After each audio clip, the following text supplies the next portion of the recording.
Thank you all so much for being here. We know it's early on a Friday morning, so but we want to start. We know that we're going to be joined by many other people, but we want to get started to respect your time.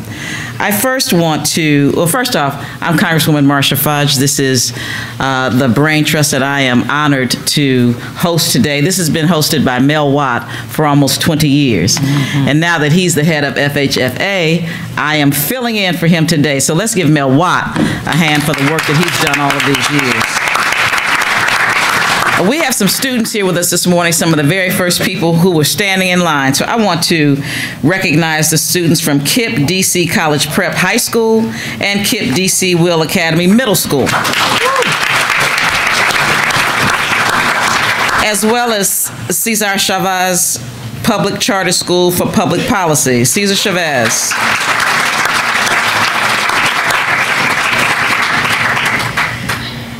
Thank you all for joining me at this annual A. Leon Higginbotham Voting Rights Brain Trust. Nearly half a century after the Voting Rights Act, we still must fight to ensure everyone has the right to a free and fair vote. Today, you will hear about some of the challenges we face, including suppressive state legislation and Supreme Court decisions like Shelby v. Holder, which overturned Section 5 of the Voting Rights Act. In my home state of Ohio, the Republican-led Assembly attempted to limit early voting. We know that early voting contributed significantly to the election of President Obama in 2008 and his re-election in 2012. According to a report by the Lawyers Committee on Civil Rights, approximately 78% of all early voting ballots in the country were cast by African Americans. Ultimately, conservatives in Ohio were not successful in restricting the amount of early voting days, largely because of the advocacy of local and state officials and the efforts of organizations like the NAACP and the Advancement Project. Earlier this month, a federal judge ruled in NAACP v. Husted that the Ohio legislation violated the Voting Rights Act of 1965. To those of you watching our live stream or following Global Grind's live tweets, and to all of you here in Washington, D.C., we must combat ill-advised, conservative-led state legislation by encouraging every eligible person you know to vote. Every seat in the House of Representatives and the control of the Senate are at stake in this election. We cannot let those who try to suppress our voices win. I cannot stress enough how important this November election is, and that is why I will personally be traveling across the country to galvanize our voter base and educate them on issues impacting their lives. You can do your part. Frederick Douglass said, "Power concedes nothing without demand. It never did, and it never will." Find out just what people will quietly submit to, and you have the exact measure of the justice and wrong which will be imposed upon them. It is my pleasure and my honor to have the United States Attorney General Eric Holder as our featured speaker this morning. Attorney General Holder has a long and distinguished career in law. He has been nominated to positions by 3 different presidents. In 1988, President Reagan nominated him as an Associate Justice of the Superior Court of the District of Columbia. In 1997, President Clinton named him to be the first African American to serve as Deputy Attorney General. And lastly, he was nominated by President Barack Obama as the 82nd Attorney General of the United States. Attorney General Holder is a champion for social justice, often taking heat for his efforts to preserve the sanctity of the vote, to undo the harmful effects of mass incarceration, and to protect the security rights and interest of all Americans. Please join me in welcoming United States Attorney General Eric Holder.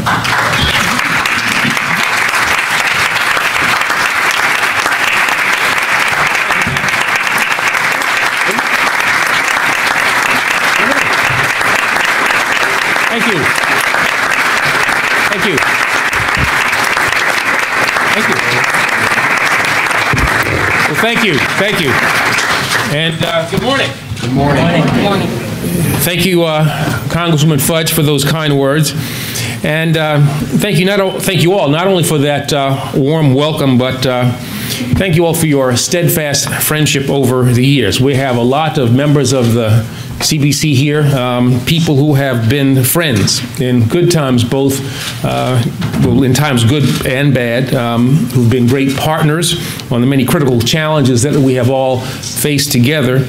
And I want to thank them for their tireless efforts today and every day on behalf of those whom the law protects and empowers. Now, I've been privileged to work with many of you throughout my tenure as Attorney General, which has not ended, okay? Let's just make that clear. It has not ended.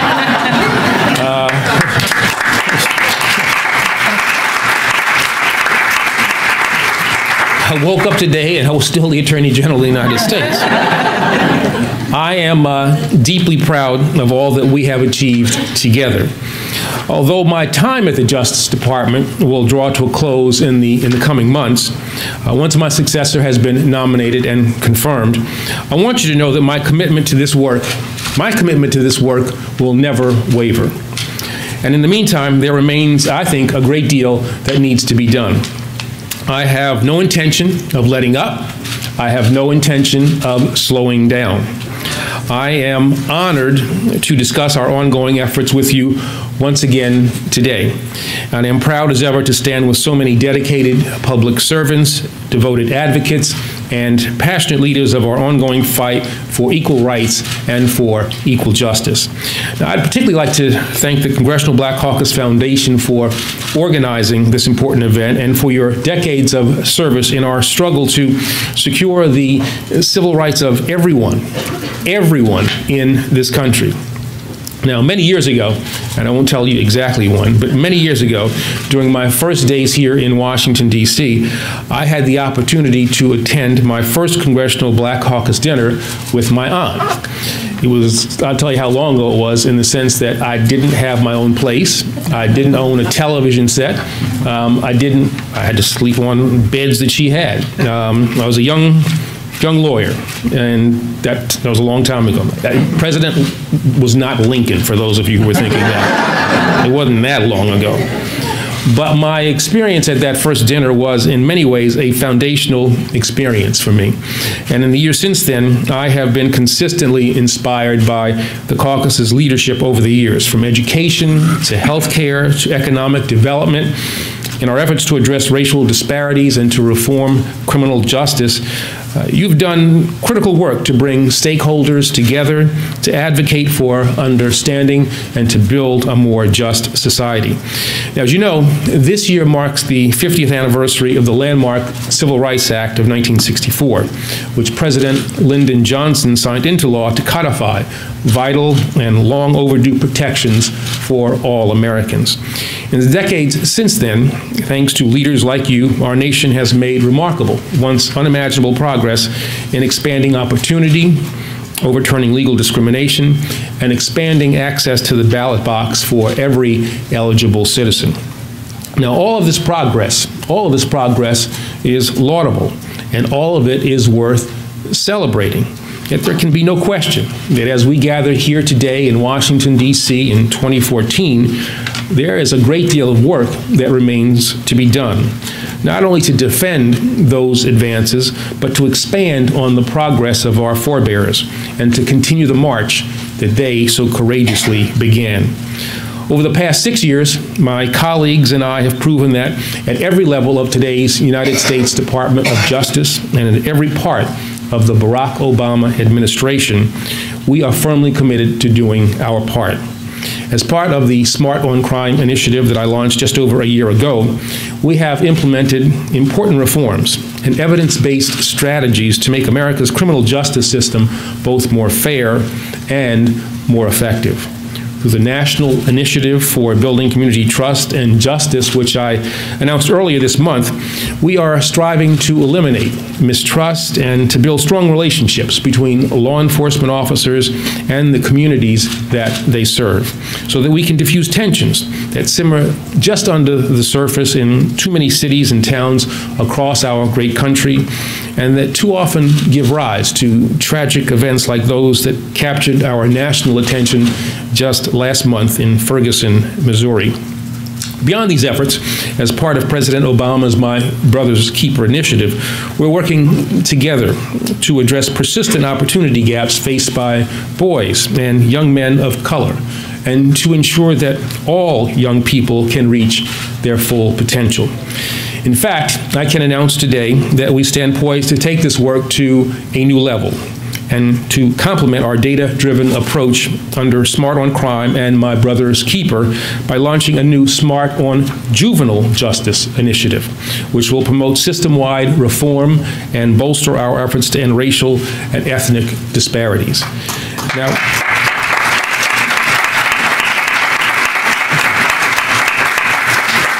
under this new initiative, 3 states, Georgia, Hawaii, and Kentucky, are working with the Pew Charitable Trust Public Safety Performance Project to provide diversion alternatives, community-based options, and other reforms aimed at reducing recidivism, decreasing correctional spending, and improving public safety, all while reducing the number of youth who come into contact with the criminal justice system.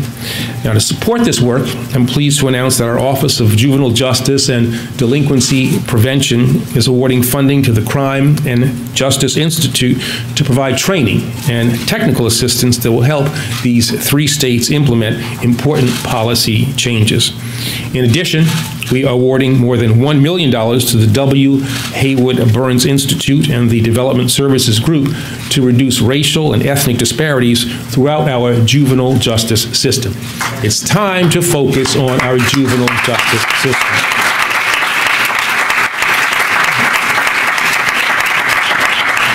And with a 3rd set of Smart on Juvenile Justice Awards, we are supporting comprehensive training for juvenile justice prosecutors to acquaint them with the very latest information on forensic science, adolescent development, the neurosciences, and the prosecution of sexual assault cases.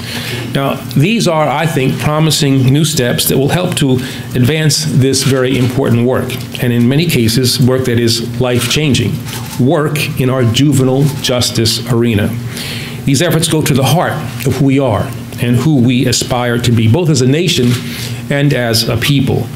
But as this group has, I think, rightly recognized over the years, and as you reaffirmed today by convening this very, very critical forum, few of the challenges that we face as a country are more fundamental, more complex, or more urgent than the need to preserve what President Johnson once called the most basic right to which every American is entitled: the right to vote.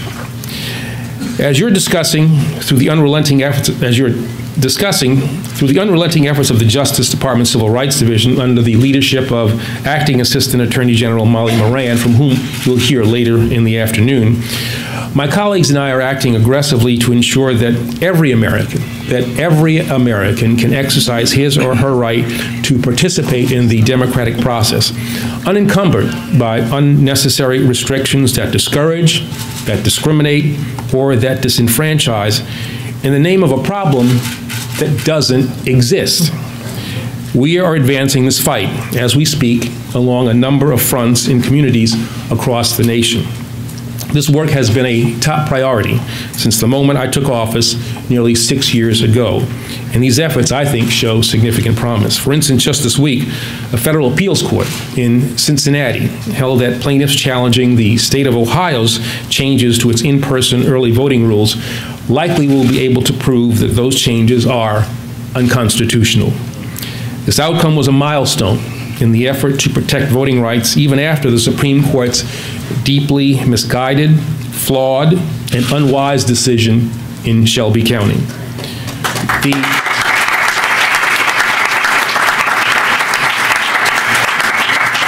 The Justice Department filed an amicus brief supporting those who brought this challenge under Section 2 of the Voting Rights Act. The appeals court ruling means that early voting can begin in Ohio on Tuesday, just as it had in prior election cycles.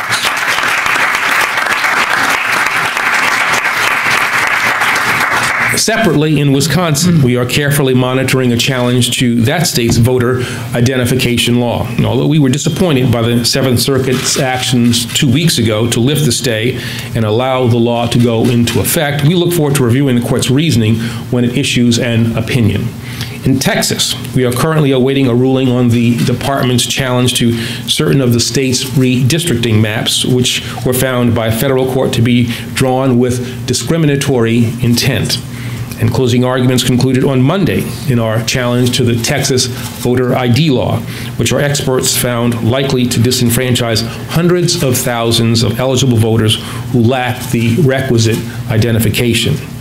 And finally, just yesterday, in a case that's pending in North Carolina, the Fourth Circuit heard oral arguments in a challenge to that state's voter ID measure. We joined several groups last year in challenging that law, and although we did not prevail at the preliminary injunction phase, we believe that the evidence at trial next summer will show a violation of the Voting Rights Act. Now, of course, these are only the most recent and the most visible actions that the Justice Department has taken to protect the voting rights of every eligible American. Earlier this week, the department helped secure a victory in a case brought to ensure that the voting rights of Alaska natives obtaining an order that effectively overhauls the entire election system to make sure that all information is translated into native languages, that every village in the region is covered, and that official election pamphlets will be translated in writing.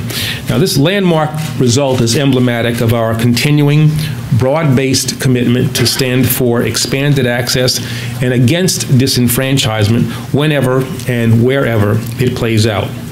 And as we look forward to the future of this work and seek new ways to advance this struggle, the Justice Department will remain determined to use every tool at our disposal to secure the rights of every citizen. We will continue this fight until all Americans have equal access to the ballot box, no matter who they are and no matter where they live. We will continue our efforts until all Americans share the same opportunities for engagement in the democratic process. And we will continue to look to groups like the CBC for leadership to advance the Voting Rights Act amendments, and to continue your efforts until all Americans can make their voices heard in the halls of the federal government. And when I talk about all who want to be heard in the halls of the federal government, I am including the more than 600,000 taxpayers who, like me, live in the District of Columbia and still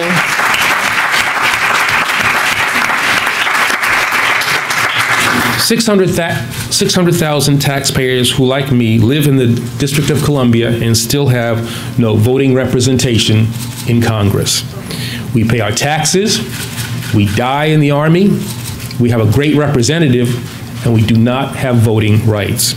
It is long past time for every citizen to be afforded his or her full responsibilities as well as our full rights.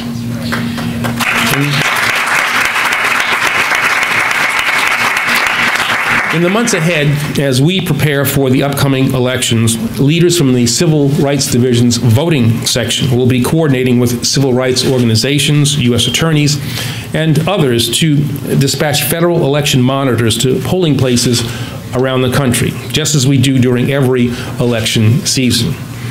We're not stopping because of Shelby County. Our people will be in the field. We will never waver and never rest in our determination to ensure the integrity and the impartiality of this vital process.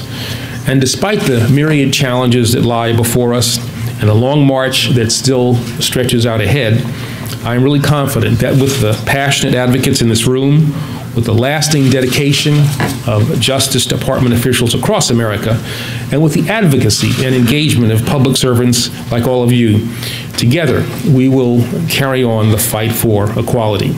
We will build upon the progress that has led us to this moment, and we will extend the legacy and the proud record of achievement that has been entrusted to each of us by generations that have gone before.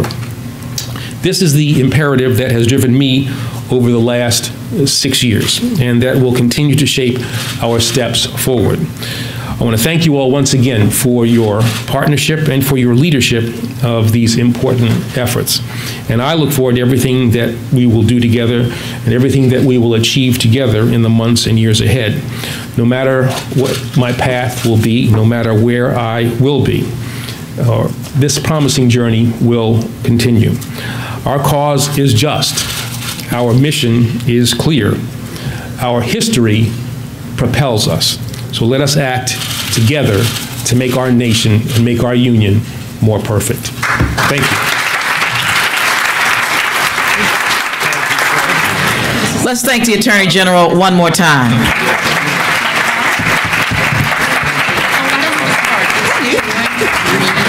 We are now going to move into our first panel, and I'd like to introduce our moderator for the first panel, Joy Reid. Joy Reid is a strong proponent of voting rights and uses her MSNBC platform to expose efforts to disenfranchise voters. Can I have your attention, please?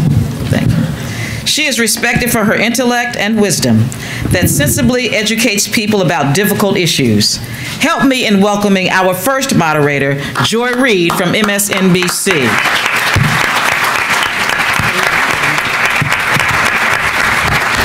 All right, thank you, and good morning. Good morning. Now, I'm from New York, so I like a nice peppy I like a New York good morning. We're loud in New York, so good morning. Good morning. Like you had some coffee. All right, good morning, everyone. I want to first of all thank the Congressional Black Caucus for inviting me to be here, and the Congressional Black Caucus Foundation, and of course, the leader of the CBC, Congresswoman Marcia Fudge, who is such a dynamic person and just such a wonderful individual, in addition to doing a great job at the CBC. Let's give her a round of applause.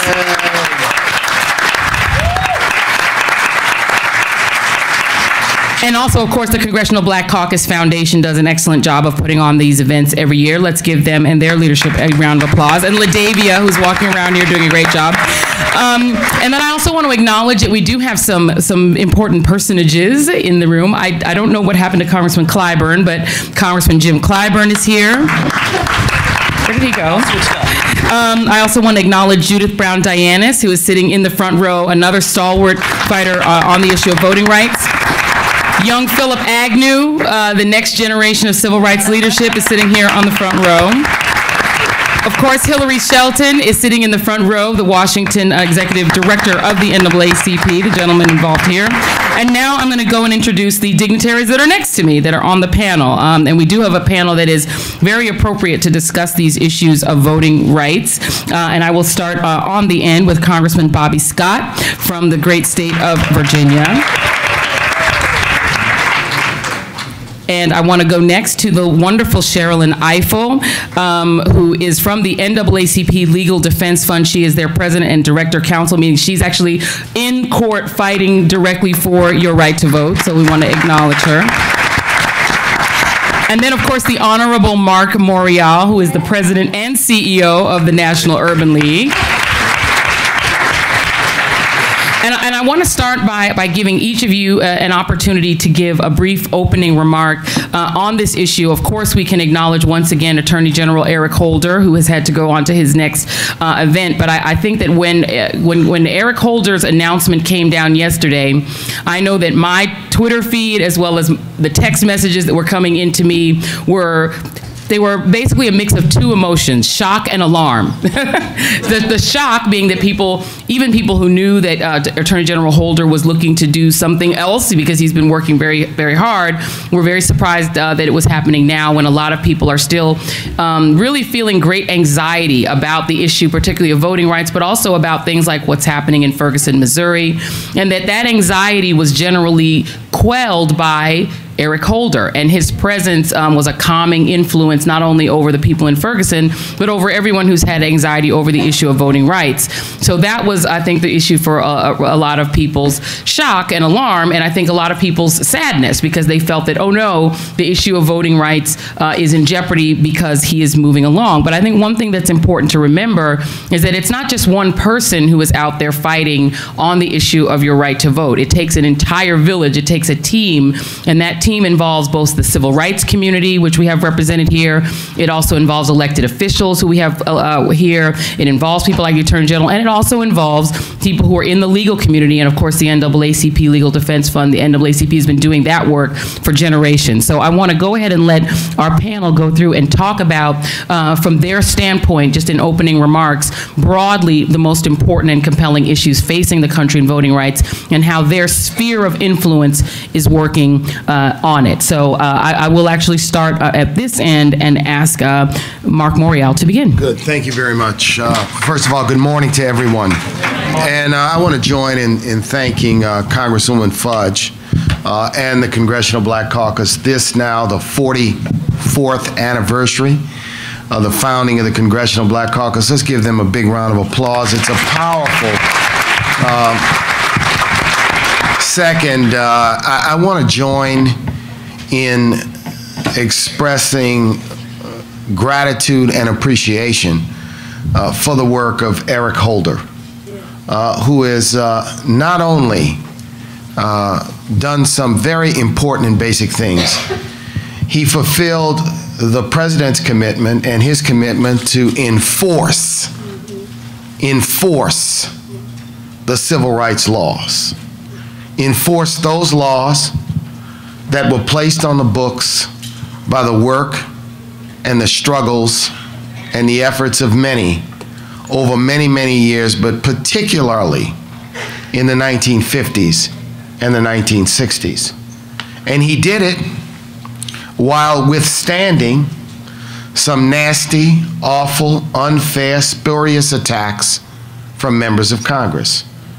And his willingness to not only take the attacks, but also to fight back deserves our recognition. It deserves our appreciation, because it's a model of what we expect. It's a model of what we want in public officials who will be willing to not only do their job, but also to stand up and defend the work that they are doing, even against the most heinous and hateful attacks. We have two, I think, and I want to be brief here, two important points I want to make. And I want to frame it by saying, what is the responsibility of this generation when it comes to voting rights, when it comes to democracy, when it comes to participation? We must defend the dream. We must defend the dream. We must recognize that the 20th century brought us a constitutional amendment to give women the right to vote. That the 20th century gave us a constitutional amendment to give 18-year-olds the right to vote. That the 20th century gave us a constitutional amendment to ban the poll tax. That the 20th century gave us a constitutional enforcement mechanism called the Voting Rights Act to ensure that African Americans and other peoples of color would have the right to vote. All of these changes to the Constitution and the laws were about making the dream of full participation a reality. We have to defend that dream, that concept, that vision, that aspiration. We must defend it with our voices. We must defend it in what we do and what we say. Second, we have a responsibility to protect progress. To a great extent, what we saw when the Supreme Court struck down important provisions of the Voting Rights Act, what we saw is an effort to really sack the quarterback, we saw an effort to push us way back, to turn the pursuit of democracy into a third and long situation, to create a sense, to make it more difficult for people to not only exercise their right to vote, but to open the floodgates, if you will. And we've seen across the nation in the post-Shelby v. Holder decision, efforts being undertaken by states to restrict the franchise, to remove the franchise. In protecting progress, we must challenge the illogical notion that all of these laws, all of these changes are necessary to protect the integrity of the ballot. These laws, these voter suppression laws, these voter ID laws are solutions searching for a problem. There is no fundamental problem. It is all about suppressing the vote. So we have a responsibility in this generation. And I am always proud when smart, intelligent, aggressive lawyers, whether it's Sherilyn or Judith or others and their organizations, have stepped up to utilize their legal acumen and the court system. But it also takes, I think, the necessity for us to have a new period of activism. And the final thing I'll say is when we have the right to vote, we can't go to sleep on it. Ferguson is an interesting example, Congresswoman Fudge. In the presidential election, 54% of African Americans in Ferguson and 57% of whites in Ferguson turned out and voted for president. Just a year later, when there was a local election, 6% of African Americans and 17% of whites. We cannot allow self-suppression. The idea, and we gotta speak to the responsibility and the necessity of voting as an exercise of power. So we have a charge as this generation, and we have a responsibility to energize that charge. Thank you. All right. Sherilyn Eiffel. Good morning and thank you. And as they say in the church, all due honor and praise to Congresswoman Fudge for assembling this fantastic panel, and to the Congressional Black Caucus Foundation for pulling us together.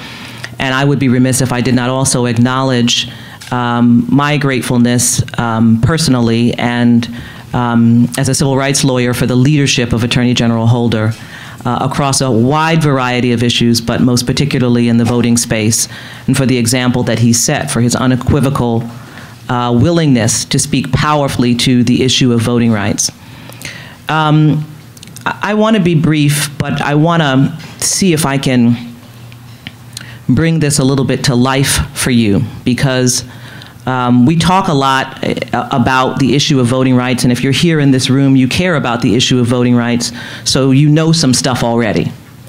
So I want to try to talk to you a little bit about what you might not know, and suggest to you that we are in a moment that demands your attention this year. So I want to take you to Texas.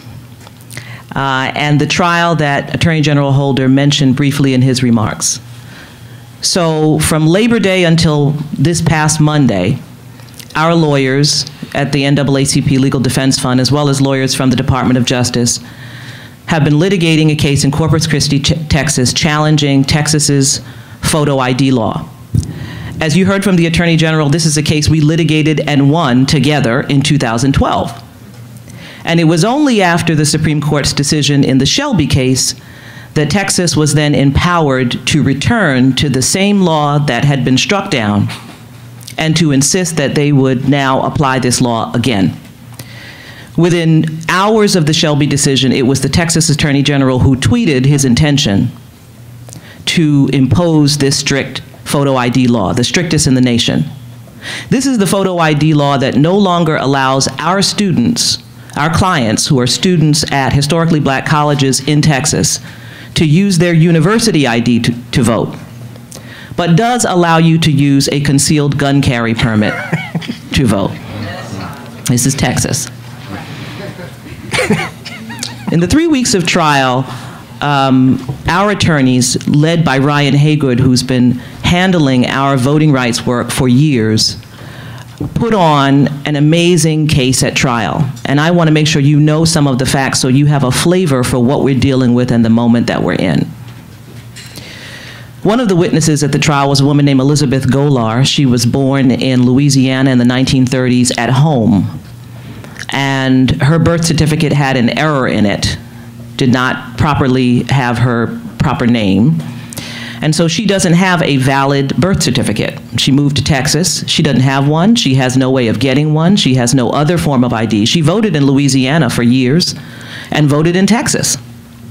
And yet now with the new photo ID law, she has no means to vote. And she talked about the importance of in-person voting. That in-person voting for her, because she can remember the days when it was perilous to vote in person in certain places in the South. She said in-person voting for her is her right. She has earned it. And she described voting in person as a celebration that the state of Texas is denying her. Another witness who lacks a birth certificate and would need to obtain it in order to get the proper ID to vote in Texas testified that she had a choice to make between spending the $42 needed to get her birth certificate and spending that money to feed her family. And her testimony was, because her family, and I'm quoting, could not eat her birth certificate, she chose instead to spend the money to feed her family. Mark has already alluded to the fact that this is a solution in search of a problem. At trial, we demonstrated that there are 787,000 people who lack this ID that Texas is requiring. And yet, since 2002, Texas has only been able to provide evidence of 2 instances of in-person voter fraud, of the tens of millions of votes that have been cast since 2002. So we're talking about a naked effort to disenfranchise voters. How do we frame this naked effort? What does it mean? Well, one of the things that our expert witness, Dr. Vernon Burton from Clemson University, testified is that the effort to engage in this voter ID requirement represents another moment in an unbroken line in Texas of seeking to disenfranchise minority voters when it was believed that they might begin to have real political power. Mm-hmm. It begins back, all the way back to the white primary. The first voting rights case that my organization, the Legal Defense Fund, litigated and won in 1944, eliminating the all-white primary that the Democratic Party at that point used to run in Texas. And you know what was the reason that Texas articulated for having an all-white primary? And what was the reason that Texas articulated for having the poll tax? And what was the reason that Texas articulated for doing voter purges and for requiring re-registration after poll taxes ended? Voter fraud. Same thing they're saying today. So our attorney, Ryan Haygood, delivered a closing argument on Monday that set out this history and the reality of voting discrimination in Texas. And we're hopeful that we're going to have a positive decision in the next few weeks. But I lay all this out for you because, you know, you have to ask yourself when you hear this, in the words of Fannie Lou Hamer, is this America? Yeah. Yeah. Is this America when you have to decide between feeding your children and getting the documentation you need to vote? So what I'm suggesting to you is that we are not in a period in which we are simply litigating cases. This is not an issue limited to the political fights between Democrats and Republicans. This is not just an issue about attacks on the Attorney General or attacks on the President. This is not only an issue about a case called Shelby County. This is a moment that we're in America in which we're going to make a decision about who we are and whether in fact we are a democracy. This is a moment in which we're going to make a decision about whether all of the work that we have done over the last 50 years to make this country what it is, because make no mistake about it, when we talk about the civil rights movement and civil rights work, we're talking about the work that we have done to make this country great, to make this country be able to look itself in the mirror, whether we will be turning back from that work or not. So as Mark says, this year is a year for mobilization. It's a year for us to recognize what's at stake. We can't decide that simply because this is a midterm election, it doesn't matter. There have to be feet on the ground. We'll be in the courtroom, but there have to be feet on the ground. And I'm counting on you, and we're all counting on you, to hold the line and then move us forward. And I'll stop there. Thank you. All right. And Congressman Scott. Thank you. And I just wanted to make one comment about Eric Holder. The fact that if you look at the public reaction to his decision to resign, the positive comments he's getting, everybody celebrating the good work he's done, wishing he didn't leave, is in stark contrast to the way that many politicians leave office, if not in handcuffs, certainly. Certainly. So it is. He's had a good run, and we're all proud of the work he's done. As he indicated, he is still the Attorney General, and knowing the Senate, he may be the Attorney General for a long time. I want to thank Marcia Fudge for her good work as chair of the Congressional Black Caucus, and Mel Watt for having run this workshop for decades, probably 20 years that he's been running this workshop, because voting rights are so essential. We've got a lot going on in Washington. We have legislation pending that would address many voting rights problems, early vote, easier registration, things like that, access to absentee ballots without an excuse. You have to. We're very limited in absentee voting in Virginia. All of those are addressed proactively in that legislation. But the pressing case we have has already been mentioned, the Shelby case, where the Section 4 of the Voting Rights Act was struck. When the Supreme Court, when you heard the reports that struck Section 4, most of us thought, well, no, the people don't know what they're talking about. They must be talking about Section 5, the pre-clearance provision.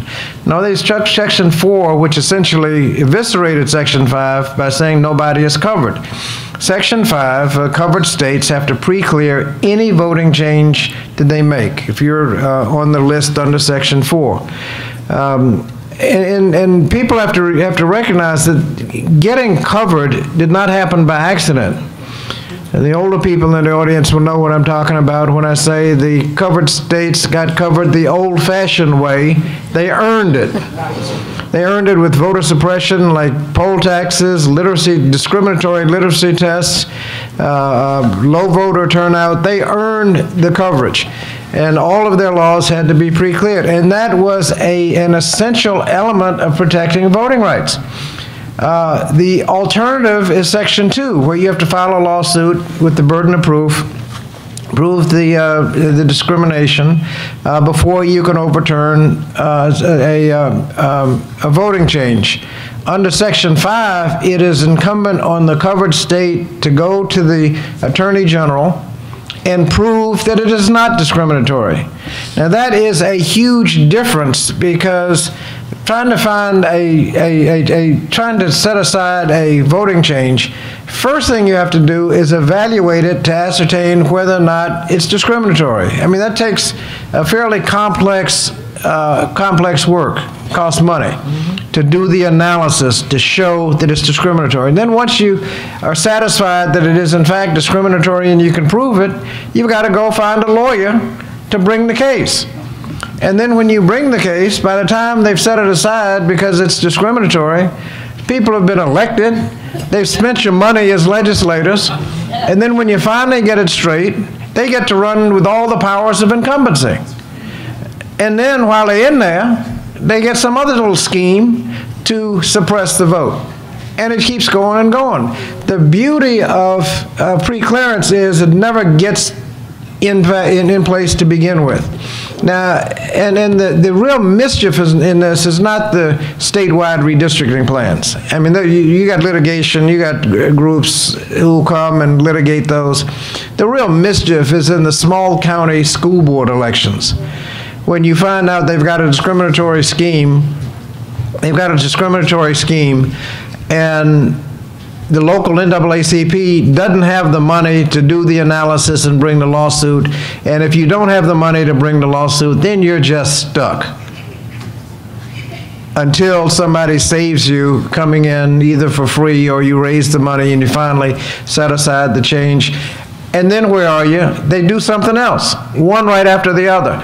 And these people, as Charlene has indicated, one right after the other in voter suppression. The day of the case, Texas, North Carolina officials celebrated, saying that now we can pass these laws. A statement that would make no sense unless they knew they were discriminatory. That's why we have to pass the legislation that will restore as much of Section 4 as we can. That's pending, but meanwhile, our main defense against all of this is to exercise the vote and vote these people out of office that are trying to suppress the vote. Thank you. All right. Now,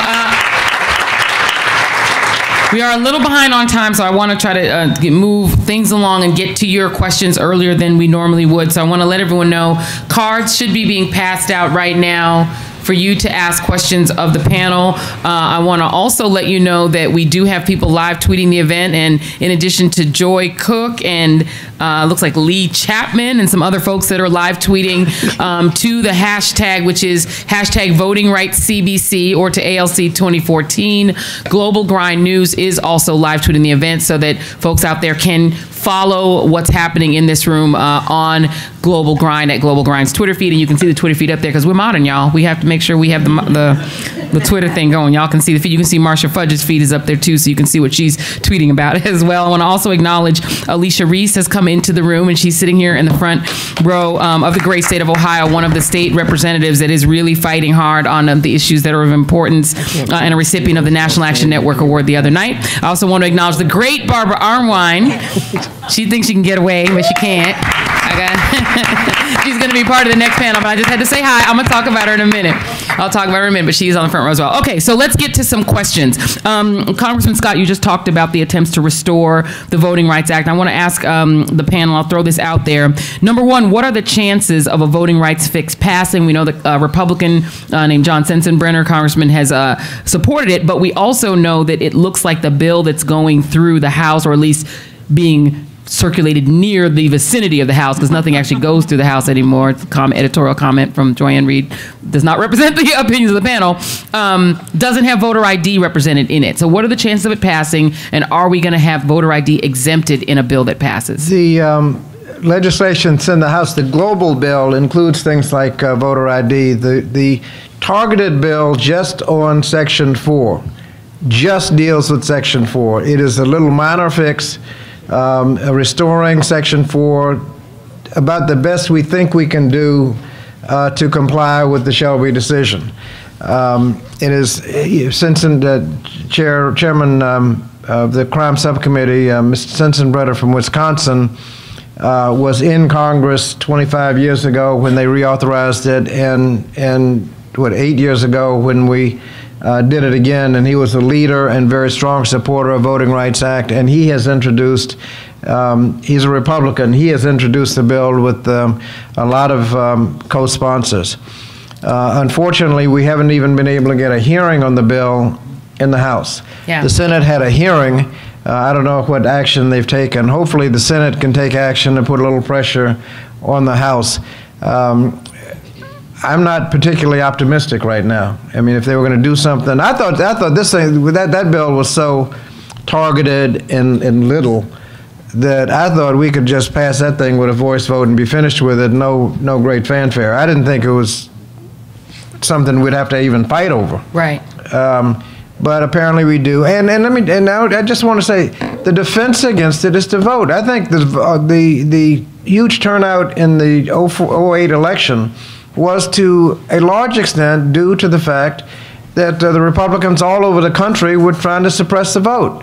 And people reacted, no, you're not going to suppress my vote. Not going to stand in line in the frigid cold for hours, but you're not going to take my vote. And that's how we have to respond to this case. You've got to just turn out the people that will be denied the vote because of voter ID can be overwhelmed if people will come out and vote. It's not fair that they're doing all this voter suppression, but I think we ought to use that as a rallying cry to make sure people vote in this off-year election where people generally don't vote and the wrong people get elected. And very quickly, Mark Morial, what happens if that, let's say that the fix never passes? What is going to be the remedy from the point of view of the civil rights community? I mean, I think we're left with actions under the remaining provisions of the Voting Rights Act, which are difficult, more difficult cases to make, and they also come after the fact.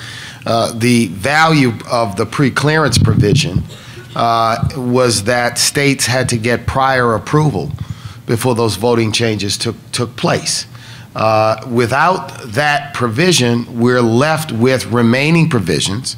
Certainly lots of strong lawyers, but I think Sherilyn just explained a long, difficult trial with expert witnesses down in Corpus Christi, Texas, which is far more difficult than writing comments to the Department of Justice Civil Rights Division. So we're left with that. Right. But I want to make one important point to tie all this together.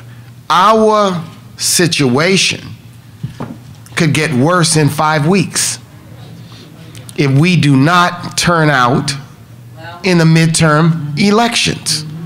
This idea that we could tolerate all of these assaults, all of these efforts to turn back the clock, and somehow sleepwalk through the midterm elections when the control of the Congress is at stake is just a shock. So we have got to leave Washington.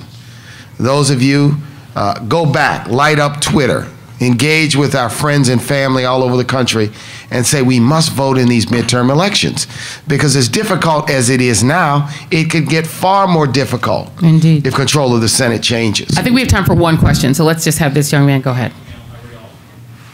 With social media and technology being so powerful, why are we not using it more effectively to engage voters in all elections? I'll let Sherilyn take this one. Well, I'm a big fan of social media, so I appreciate that question. And I actually think that, you know, I've been actually very pleased with, I think, the strides people are making to engage on social media to try and mobilize and build, you know, consciousness. Here's the thing I think we have to recognize. The Shelby decision, and let me just, before I go further, acknowledge the person who in the United States Supreme Court argued the Shelby case to the United States Supreme Court, and that's Debo Adegbile, who's sitting right here. Stand up, Debo.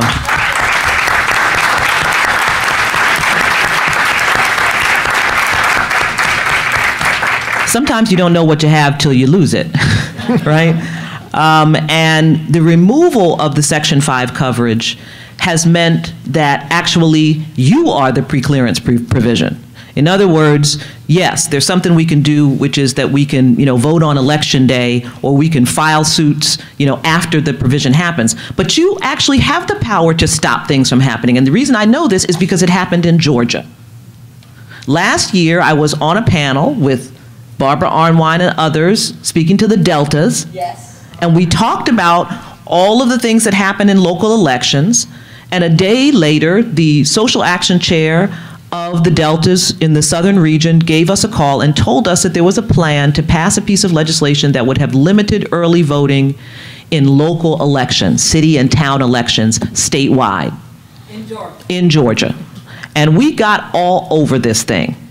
We brought our lawyers down there, we worked with the Deltas, we worked with other groups on the ground, we mobilized, and we strangled that thing before it had a chance to breathe. We killed it. So you're the early warning system. And what that means, and this is where social media comes in, because what Representative Scott was saying is absolutely true about not having preclearance anymore. You got to file suit, you got to do. The worst part is you got to find out about it. You got to find out that they've changed the polling place. Section 5 used to require the jurisdiction to tell the Attorney General, we're going to move this polling place, we're going to change early voting. Now we have to find out. And so sometimes you don't find out unless you were at the school board meeting. unless you were at the county commission meeting, unless you were at the city council meeting, unless you read that little paper that comes in your mailbox for free that tells you about all the little things that are happening, all the little ordinances that are happening, unless you have somebody in the State House who's got their ear to the ground. So in addition to having the ability to kind of vote on election day, we have to be mobilized and conscious as a citizenry. We have to be engaged. We have to be listening. We have to talk to one another. So that you got to blast that thing up on social media when you hear that this thing is happening. And you gotta tag me, and you gotta tag Barbara Arnwine. You gotta tag the lawyers and say, you need to investigate this. So social media is critically important now because in the absence of Section 5, we have no early warning system but the people.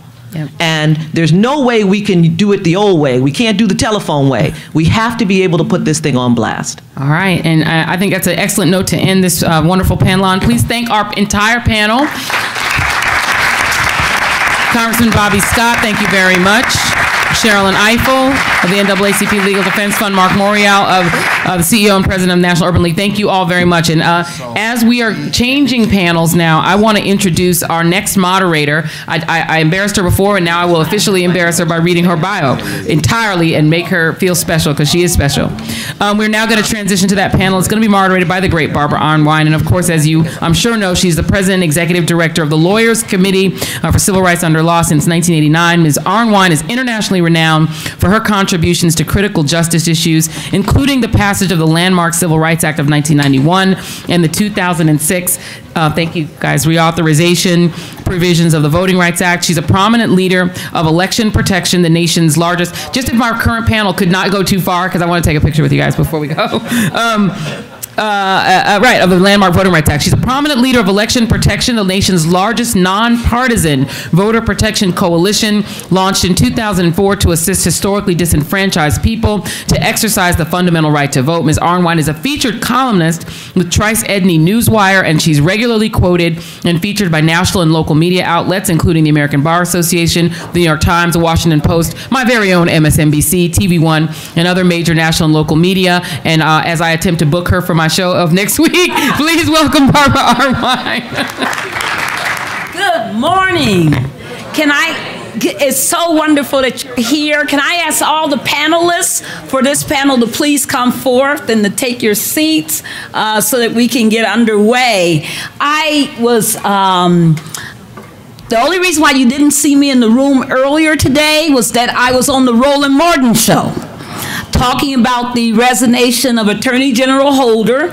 And of course, the show was cutting to this session, and we were able to listen to his speech, very powerful speech, and today. So this is going to be a treat. Everybody knows that all politics are local. And so in order to get started, this panel is going to focus on the challenge at the state and the local level. And we have the best minds and voices with us today to discuss that issue. As you know, I am the President and Executive Director of the Lawyers Committee for Civil Rights Under Law. And we have been working with all of these marvelous organizations for years around election protection and making sure that the right to vote is done. But before I get underway, can we do one more salute to our moderator of the first panel and the wonderful, amazing journalist and news commentator and TV anchor, Joy Reid. Thank you, Joy. Just thank you for everything. What a day. We have on this panel today some of the nation's leading advocates on not only electoral politics, but a whole range of civil rights and civil liberties and justice matters. It is, without question, a distinct pleasure to be able to moderate this panel. Think about it. In 1964, the United States had less than 500 African American elected officials. Within a decade of the passage of the Civil Rights Act of 1965, within 2 decades, there are over 10,000 African American elected officials. It speaks to the power of not only legislation and sacrifice, but it speaks to the power of voters. And today we're going to focus on that question of voting rights in the modern era and what can be done to really make a difference. At the end of this panel, I'm going to give you a few resources. I'm going to skip all of those because I want to get right into the panel. So to do that, let me do a couple of introductions and people who I love to introduce because of their amazing and wonderful accomplishments. The first person who it is my pleasure to introduce is Representative Alicia Reese, forgive me, who is the Democratic representative for Cincinnati. She is honored to serve her second term as state representative in the 33rd Ohio House District, which includes the city of Cincinnati, Springship Township, and Hamilton County suburbs. She is a graduate of Whitrow High School International Studies Academy. She earned her bachelor's degree in communications from Grambling State University in Louisiana, where she studied public relations and minored in Spanish. Representative Reese is a longtime public servant who has held many roles on behalf of the citizens of Ohio. Before her appointment to the Ohio House, she served as vice mayor of Cincinnati from 2002 to 2006, and she served as city councilwoman for the 8 years prior. During this time, she advocated for women's health legislation, racial profiling litigation, public safety, small business tax reform, and improved tourism industry in the greater Cincinnati area. Representative Reese is also the newly elected president of the Ohio Legislative Black Caucus. She is an active member of New Friends Baptist Church, and she is the current member of the Order of Eastern Stars, North Carolina, and is a founding member of the National Urban League of Young Professionals. Yes, she's mighty. She is a former board member of the Cincinnati United Way, Cincinnati Health Collaborative, Greater Cincinnati Health Foundation, National League of Cities, and Greater Cincinnati Convention and Visitors Bureau. Welcome, Representative Alicia Reese.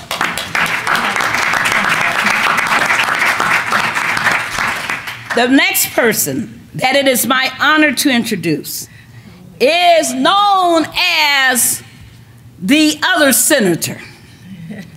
He is walking in a proud tradition of heads of the NAACP's Washington Bureau. His name is Hillary O. Shelton. He presently serves as the Vice President for Advocacy, Director of the NAACP's Washington Bureau. The Washington Bureau is the federal legislative and national public policy division of the 500,000 member, 2,200 membership unit, National Civil Rights Organization, National Association for the Advancement of Colored People. In this capacity, Hillary is responsible for advocating the federal public policy issue agenda of the oldest, largest, and most widely recognized civil rights organization in the United States to the U.S. government. Hillary's government affairs portfolio includes critical issues such as, and listen to this list, affirmative action, equal employment protection, access to quality education, stopping gun violence, ending racial profiling, abolition of the death penalty, access to comprehensive health care, voting rights protection, federal sentencing reform, and a host of civil rights law enforcement matters. Wow. Hillary is a treasure. For those of us who work with him every day, we know his leadership is amazing. He serves on the boards of many national organizations, including the Leadership Conference on Civil Rights, the Center for Democratic Renewal, the Coalition to Stop Gun Violence, and the Congressional Black Institute, among others. He was born in St. Louis, Missouri. To a family of 6 brothers and sisters. Hillary, I got you beat. I come from a family of 12, 6 brothers, 6 sisters. All right. Hillary holds degrees in political science, communications, and legal studies from Howard University in Washington, D.C., the University of Missouri in St. Louis, and Northeastern University in Boston, Massachusetts, respectively. He lives in Washington, D.C. with his beautiful wife, Paula Young Shelton, and their 3 sons, Masters, Caleb Wesley, Aaron Joshua, and Noah Otis Young Shelton. Welcome, Hillary Shelton, to our panel. But I have a pleasure that is so unique, and that is to introduce a young man who I've been admiring for the last number of years as I've caught on to his career and his incredible accomplishments. When you think of justice in this country, when you think about Trayvon Martin, when you think about stand your ground laws, when you think about Michael Brown and Ferguson, one name ought to come to your consciousness: Philip Agnew. Philip Agnew is a native of Chicago, Illinois, and a 2008 graduate of Florida A&M University. His life was changed when in 2006 he joined a cadre of students from Florida A&M, Florida State University, and Tallahassee Community College to form the Student Coalition for Justice in response to the death of 14-year-old Martin Lee Anderson, who was murdered by guards at a boot camp in Bay County, Florida. Philip Agnew currently serves as executive director of the Dream Defenders, an organization committed to building a society free of all systemic forms of oppression, where the humanity and power of all people is embraced, valued, and celebrated, and all have the equal ability to determine and pursue our individual and collective destinies. They do this by training and organizing youth and students in nonviolent civil disobedience, civil engagement, and direct action. But you know what? That's a modest biography, because I follow this man on Twitter. And I advise all of you to do so, because that biography doesn't talk about his poetry. Oh, yes. You know, you put it out there. We're going to read it. And it doesn't talk about his, spirit and all of the knowledge dropping that he does every day. He is a leader extraordinaire, a new movement organizer, somebody we all need to know well. Philip Agnew. Welcome. But I've also served Debo Adebole for the last introduction. He is a leader among civil rights leaders, a gentleman of immense intellect and leadership capacity. If you ever want to see Debo, see him in court. I've had the pleasure of watching him argue before the Supreme Court of the United States. And I also have had the pleasure of being the recipient of his kindness. Talking about an amazing person. Some people are, fabulous leaders, but they're not good people. He's good people. And that's what I love about Debo. So Debo Adebole has 2 decades of legal experience in the government, private, and not-for-profit sectors. Until recently, Debo served as senior counsel to the United States Senate Committee on the Judiciary. Previously, he led the NAACP Legal Defense and Educational Fund that is now brilliantly led by Sherrilyn Ifill, the nation's leading civil rights legal organization, in addition to a lawyers committee, serving as its acting president and director counsel. Debo held several leadership positions at LDF during his 12-year tenure, including director of litigation and director of his voting rights group. Debo has broad civil rights experience.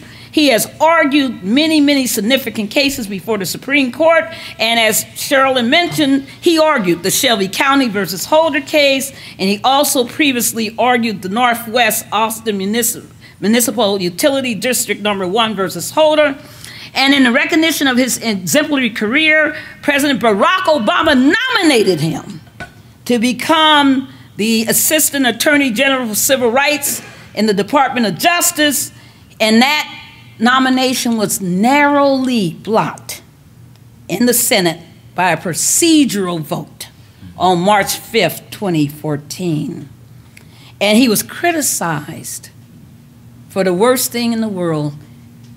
The worst criticism you could ever have is that he was criticized for his role in successfully appealing an unconstitutional death sentence. That's what every lawyer should do. That's what our profession should be about. Shame on the Congress, shame on the Senate. And unfortunately, we have not been able to repair that. He began his legal career as a litigation associate at Paul Rice law firm in New York. He received his JD from New York School of Law and is a graduate and trustee of Connecticut College. And if I'm correct, it's not here on your bio, but I believe you just recently joined the law firm of Wilmer and Hill. That's correct. That's right. Welcome, Devlin. Thank you. We're going to kick this off with each panelist giving 4-minute intro statements, and then we're going to move to a few questions.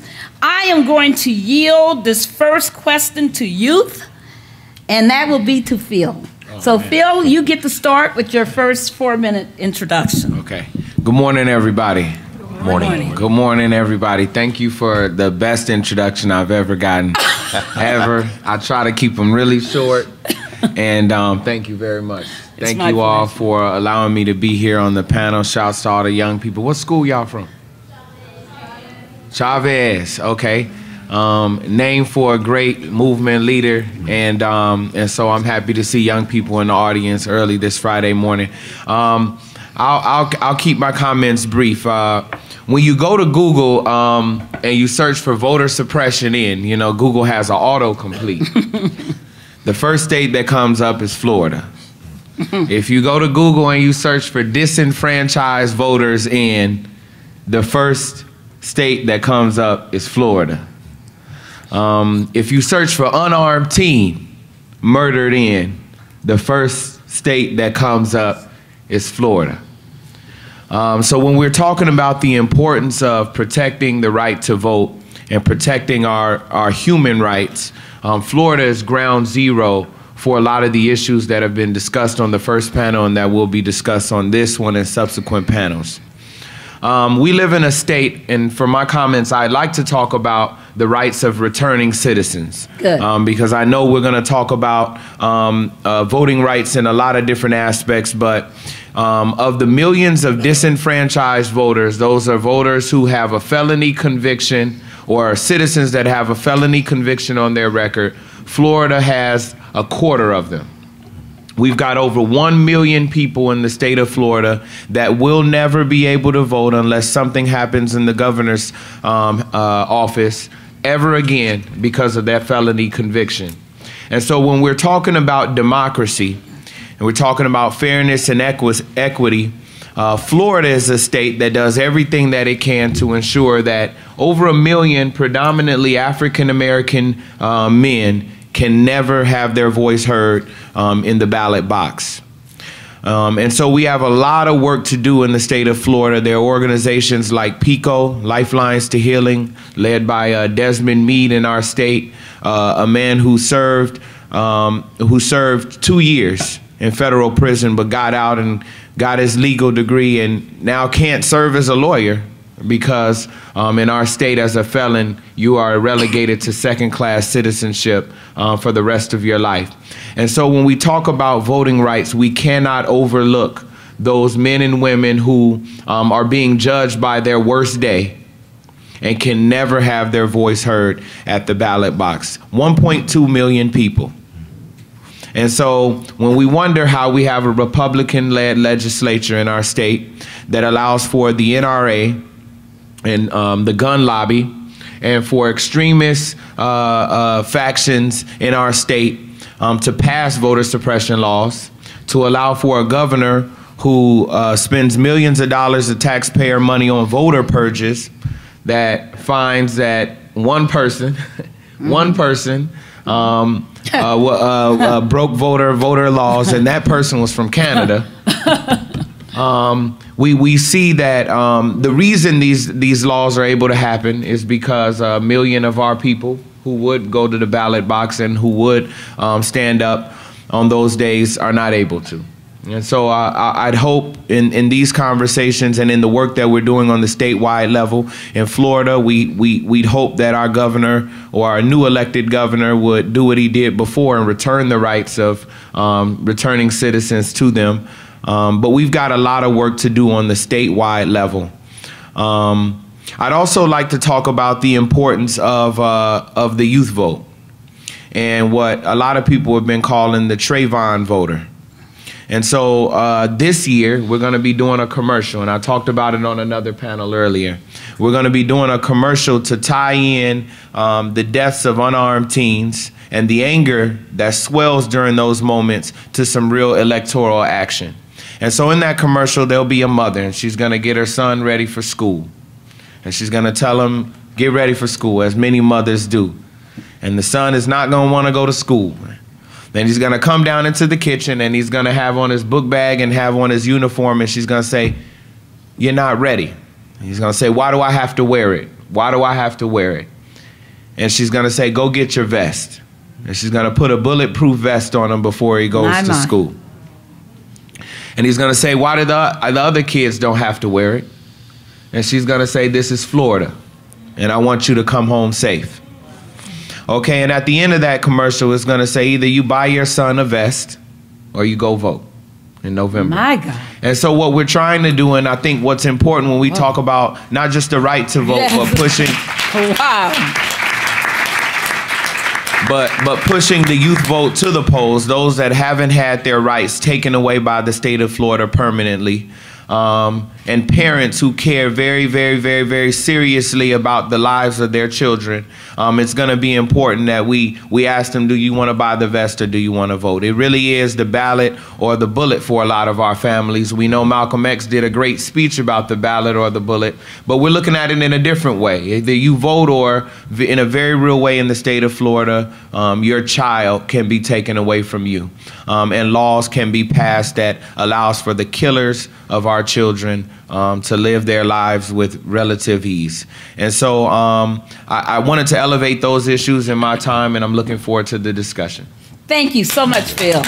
Thank you. Thank you.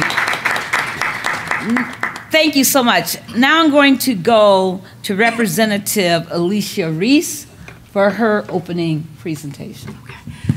Thank you, and good morning. Good morning. I am excited to be a part of this distinguished panel. I want to thank our chairwoman, Congresswoman Fudge in Ohio. We are so proud to have her and Congresswoman Beatty working really hard in all that they do. I wanted to, I guess, share with you a story and how I kind of got so passionate about voting rights. When I was a student at Grambling State University, and I went away from the north to the south, and when I got down to Grambling, I thought, wow, I'm just here to get my degree, because I had grew up in civil rights. I was in Rainbow Push. Before it was Rainbow Push, it was Push. I was with Reverend Sharpton, and we had been in marches because of my parents' involvement in civil rights. But when I got to college, I said, wow, I'm away from home and I could just be a student. I don't have to be involved. Let somebody else do it. And so when I got down to Grambling, unfortunately, there was a guy by the name of David Duke, who is a former KKK Grand Wizard. Oh, yes. So I'm in the South now. I've never been to the South. I'm from the North. I said, oh, my goodness, what are we going to do? He jumped up and said, I'm going to run for governor. And I could have said, well, you know, I'm from the North. I'm from Ohio. What does this have to do with me? I'm not from Louisiana. I'm going to go back home in 4 or 5 years. But he said that he was going to close Grambling because he thought it would be better to put African Americans in jail and he could make more money than to educate us. And so then I got involved. I got upset. I said, wait a minute, we got to do something. And so all the things I had learned in the civil rights movement of organizing, it just came automatically. I started organizing, and my friends started, I made them do phone banking, and we had the fraternities and the sororities getting vans and buses, and we took a thing called our college student ID. And so because we had a college student ID and we were going to be in Louisiana for 4 years, this was going to affect my life. We should have a voice. They were taking my money, but I need to make sure that I have a voice. And so we took the college ID and we got together with Louisiana Tech, and we brought black and white students together. And we said enough is enough, and we mobilized thousands of young people. And we defeated David Duke, and Grambling is still standing today. And so we fast forward, I come back to Ohio, to the north, where I said, wait a minute, we don't have to deal with that, that's just in the South. And I get back to Ohio, and now I'm a state representative, and I never thought I'd live through a day when there's a polling location, my polling location, that took 2 years and $1 million in lawsuits for the votes to be counted. Because what we used to do is say, hey, get out and vote. When you get to the polls, that's kind of like the promised land. And people would tell us, oh my God, they're not gonna count my votes. Oh, you're crazy. Get to the polls and just go vote. And so we found that we got to the polls and they tried to stop the vote because they didn't want an African American to become the first juvenile judge. And so we had to have lawsuit after lawsuit to get the votes counted. What I found then, I said, I'm in the State House, and I was a freshman then, so I was a little naive. I said, let me introduce a bill that will correct this to make sure that not only do we get out the vote, but that our votes actually will be counted. And so when I got to the State House, I had seen after the Bush election, Ohio had this black eye. You remember we had the paperweight and all that. And so we had Republicans and Democrats came together and said, listen, we'll have early voting. We'll have provisional ballots in case you go to the wrong table to make sure votes are counted. We'll have all these things to allow people to vote. We're about being fair. And so it was signed into law. But unfortunately, they did not think that young people would come out and vote in record numbers. They didn't think college students would come out and vote. They didn't think African Americans would be the #1 ethnic group to vote. We were #1. #1. And so they said, wait a minute, we got to do something. This is not what we intended. We thought they would never vote. And so in Ohio, as they did in many swing states in Florida and battleground states of Ohio, they said, wait a minute, if we're going to get to the White House, we got to stop this. And because it was just a law, and we were told, let's get a law. The law is only temporary because it's only about who's in charge if the law is going to stay permanent or not. And so when the new people got in charge, they redrew the lines. So now when you show up at the State House and you show up in Congress, they've already decided who's going to win the game. It's like a football game. No sense of watching Sunday night football if you already know who's going to win the game. Nobody would tune in. So they've done that. So when we go in the State House, we're locked. And as the Ohio Legislative Black Caucus, you know, we got 99 of us in the House and only 10 of us are African American. So we locked. And so then we said, well, what are we going to do? And so we got the call. I got a call to speak at the 50th anniversary of March on Washington. And it was, I mean, I was humbled, almost passed out. I said, what, me? You want me to speak? And I had this idea that God had put on me for some time, but I said, it's too much work. Maybe somebody else could do it. And I would take it to different people, and they said, well, it's too much work. Maybe somebody else needs to do it, or you don't have to worry about it. Alicia, don't worry about the Voting Rights Act if it's going to be renewed. I said, why I got to wait, you know, every 7 years? Why I have to worry about it? Oh, don't you worry about that. They'll never be crazy enough. This is what one of my elders told me, to touch the Voting Rights Act. So right before the March on Washington, they were crazy. They touched it. And so I changed my whole speech as I prayed and prayed and prayed. And I thought about Dr. King and how he brought us from slavery to getting past desegregation to the Voting Rights Act, which is temporary. But we had nothing, so that was historic. It was monumental. And so what does our generation need to do now? Dr. King was innovative, and that generation was innovative with the Voting Rights Act. How do we now make the Voting Rights Act a permanent thing so that my nieces and nephews never have to deal with this again? And so as I stood there, I came up with no more temporary solutions to permanent problems. And I said, it's time for a constitutional amendment. Now, I'm for a United States constitutional amendment, and I know that takes a lot of work. But I think we could take the ALC approach. ALC, which is the conservative group, they have cookie cutter legislation. They're going state by state, and Ohio is one of the states that's hemorrhaging. You can't get to the White House without coming through Congresswoman Fudge in Ohio. So we thought Ohio could be what Selma was to the Voting Rights Act. Started in Selma, blood on the Edmund Pettus Bridge, but it changed America. So I'll leave you with this. I know we're going to talk more about it. The Ohio Voter Bill of Rights is a constitutional amendment that we're pushing in Ohio to get in the Ohio Constitution our voting rights. And I'm excited to talk to you more about how that's advocating people to take movement where we put the power in the hands of the people. Thank you. Thank you. Thank you. Dabo? Thank you. I just want to begin by saying that, as we heard earlier, this is about 20 years of this panel, the A. Leon Higginbotham Braintrust. And because we have lots of young people in the audience, I want to say a word about who A. Leon Higginbotham was. Good. A. Leon Higginbotham is somebody you need to know, and you need to go and look for his book, Shades of Freedom, and read about it. A. Leon was one of the first African-American federal judges in the United States of America. He was a talented judge, a passionate advocate, and a great mentor to me as a young lawyer. And I litigated my first voting rights cases with A. Leon Higginbotham. And so this panel grows out of his work to protect access to the ballot for all Americans. And because we have students here, it's important to know about that history. And I thank Representative Fudge for continuing this important tradition. Shades of Freedom. That's the book that needs to be on the shelf at Chavez High School. So I want to start with offering three ideas about voting in general, and then I'll give a little bit of a view from the states. Because I think there's some larger trends that put the circumstances in which we find ourselves in some context. The first is that in America, we like to talk about a progress narrative. We like to talk about a situation where we move from slavery to civil rights to enfranchisement and opportunity. And indeed, that is part of our collective story. But when you look at voting, there's another part of the story. And when you look more closely and you take the plane down from 30,000 feet and you begin to see things on the ground, what the actual story is that we have progress met by retrenchment.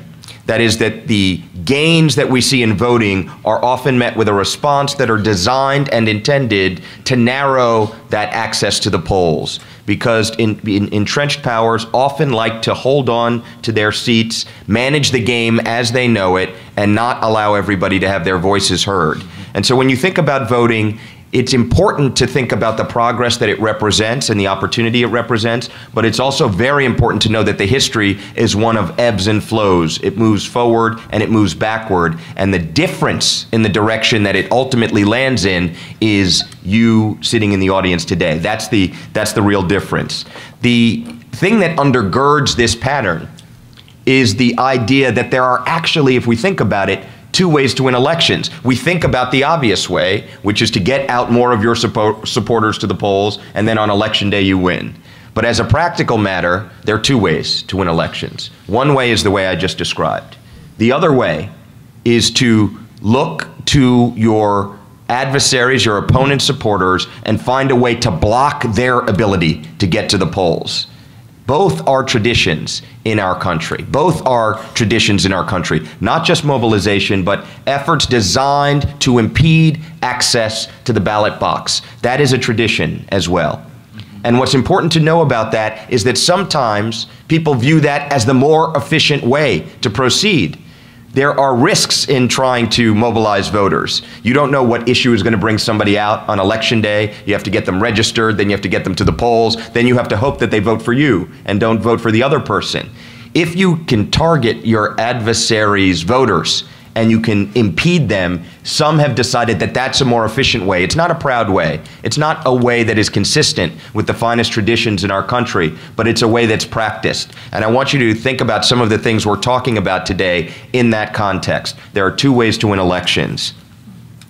The final point, or general point, is that democracy affords an opportunity for us to live up to our highest promises to our citizens.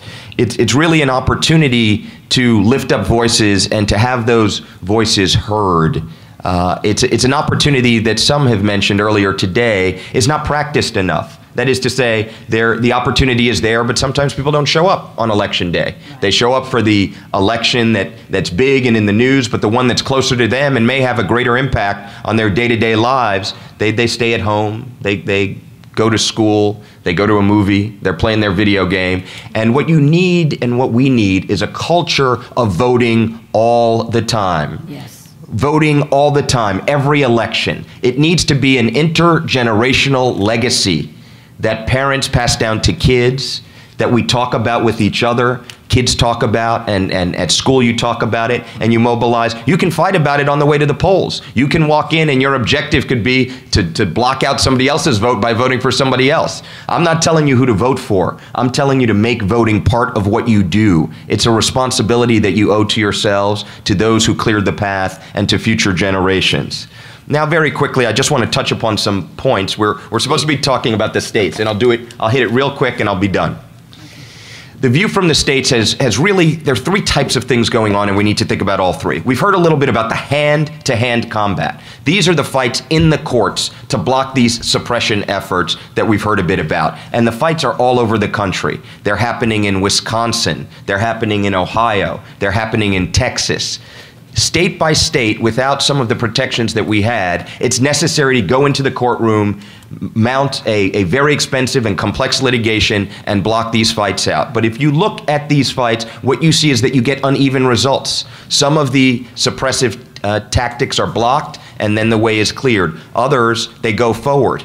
And that brings us to the next point, which is regardless of what happens in the courts, the duty is for all of us to find a way to get people the information they need to know to get to the polls. That's imperative. You need to get to the polls, notwithstanding what the rules are. But the rules keep changing even up to election day, so you have to be aware. The last thing I want to say is that we've heard so much about efforts to narrow the path to the polls. Where are the states that are trying to set an example? Right. Where is the state that says, my objective as the governor, as the Secretary of State, is to have the highest turnout in the nation? Where are those states? Where are those leaders that say, we are going to try and do two things in our state? We're going to try and have #1 turnout, and it's going to be a collective that we wrap ourselves in. And the other thing we're going to do is we're going to look to reward the state that has the greatest increase in turnout. So that would look to the greatest increase in mobilization. There are things out there we can do, but it doesn't all need to be about crying in our glass. Let's think about how we make democracy something that these young people can engage in and make tomorrow better than today. Thank you. Thank you. And thank you so much. And before we go on to the next speaker to let Hillary wind this up, I wanted to just once again acknowledge and thank you. We've been thanking you the whole panel, but we got to do it officially to our chair, the Congressional Black Caucus, Marsha Fudge. Thank you. Thank you. And we've been joined by the amazing, he gives you whiplash when he speaks, the most powerful thinker in our generation, by Dr. Michael Eric Dyson, who has joined us, and we'll get in the next panel. With that said, also our thanks to all of you who are tweeting, amazing tweets, Global Grind News, and so many others. Thank you for covering this panel so well and sharing with the world what's being said today. So, Hillary. No, thank you very much. First, I do want to make sure it's clear that my approach is going to be both offensive and defensive. Offensive and defensive. We're going to have to take on the challenges that are in the state in the ways in which we can preserve what we have, even though we have fewer resources and tools to work with, but at the same time not lose sight of our beginnings and making sure we continue to expand voter protection and voting rights. Don't forget, before Shelby versus Holder, we were trying to move to completely strengthen our voting system. That's right. Shelby was a setback. That's right. So just before I go into that, I do have to thank a couple people. First, Barbara Arnwine for her incredible leadership, not just on this panel, but whenever we have a problem, need somebody to be sued. It's Barbara Arnwine we call. Give Barbara a big hand. Thank you. And thank you for moderating this panel. Thank you. Secondly, my chairman. You know, I will follow the CBC anywhere. And certainly having the kind of leadership that exemplifies what we need in our communities, understands it in the immaculate way that she does, is able to articulate that in a way that motivates all of us to make sure our nation lives up to its constitutional promises. The chair of the CBC, Marcia Fudge. Give her a huge hand. Thank you so much. Yes. We're here at the Sister at Art Convention this summer, and let me just say the final word was, she rocks. In essence, I also want to thank the other members of the Congressional Black Caucus that were here with us today, but those who support us every day. Yeah. Quite frankly, it's an amazing thing to have a caucus that carries our agenda the way that they do. They are fearless, they are brilliant, and they are strategic in their approach to moving our initiatives forward. Our Congressional Black Caucus deserves our support, our gratitude, and our continued prayers, because they're on the front line in many ways. Give them another big hand. Thank you. Thank you, Congressional Black Caucus. Listen, as we talk about what needs to be done at the states, we're having to fill in some blanks. So as we talk about how we have to have an offense. The offense means that we're going to have to protect ourselves with fewer tools. Quite frankly, as we talk about Section 4B of the Voting Rights Act and Section 5 of the Voting Rights Act, as Congressman Scott laid it out so eloquently, the Supreme Court played a rope-de-dope roundabout. A rope-de-dope roundabout. By that, it means they tried to lure us into a fight over Section 5, but that's not how they came at us. Section 5 was the tool that actually says that for those states and jurisdictions that are covered, they very well have to adhere to a certain set of policies to prevent discrimination. Good, makes sense stuff. Quite frankly, whether the jurisdiction admits to the problems it has of discrimination or whether it doesn't, they need some supervision. And indeed, what the Voting Rights Act does through Section 5, it says that if your state or jurisdiction has a history of discriminating, using those old discrimination tools, then indeed what they have to do before they make any changes to their procedures, the time, place, or manner. I learned all this from Debo Adegbile, by the way. The time, place, or manner in which an election is carried out, they must first have it pre-cleared. The Justice Department or a three-panel set of jurors have to assess it and make sure it is not going to discriminate before we implement it. That makes good sense, doesn't it? If somebody's screwing up and they keep making the same mistake over and over again, we have to make sure we have a different approach. That would make us otherwise the ones that are insane, allowing the same thing over and over again without making changes to us and expecting a different outcome. So as we move ahead along these lines, the offense has to be, now we have to actually involve ourselves in the process of making sure that these jurisdictions that are problematic and many others are reported to the Justice Department before they make those changes if we see them to be discriminatory. I have to give some commendation to our Attorney General, who spoke to us earlier this morning. We talked about his greatness. We talked about the fact that he was the best equipped Attorney General to actually be confirmed by the U.S. Senate in the history of the country. Second to none. Just so happens he's a brother. But indeed, we know what he brought to. We know about his previous work in the Department of Justice. We knew about his previous work on a bench. We knew about his previous work, quite frankly, before the courts. We knew about that great work and whatnot, and he brought all of that to the position he served in now. We're very grateful that, recognizing the lapses now in how our voting rights will be enforced, that he restructured the voting rights section and the approach to make sure that organizations like the NAACP and all the rest of us at this table and others can report these issues in a manner in which they can be responded to even more quickly than ever before. That's he's a man with forethought as well. So the offense is important. We have to prepare ourselves to report those things. The Lawyers Committee, the NAACP, many of the other organizations here have websites in which you can do that so we can move these issues forward and address these concerns. I know the Advancement Project does the same thing. That's Thank you so very much. How we move ahead. Moving ahead means that we're going to have to not recognize what we did not get done before the big setback that can be fixed at the local level. In addition to the oversight that we're going to have to watch out for, we're also going to have to make sure we continue to move forward on our agenda. Sometimes when they do these things, it is to distract us. We cannot allow ourselves to be distracted. So we're going to move ahead to re-enfranchise felony offenders. We know that almost 6 million Americans cannot vote because they have felony offenses on their record, and we have a number of states that disenfranchise forever. It is a tool that was perfected in the 1950s by southern states that did not want that strong African American participation that would return the kind of leadership they have. We have to make sure that we pass legislation to re-enfranchise felony offenders. It just so happens that African Americans, though we're 12.4% of the population, make up over 30% of those that are disenfranchised. We have to make sure we move forward to utilize early voting and Sunday and weekend voting. Let me just say, in states like Florida, and that deserves a hand, give me a hand.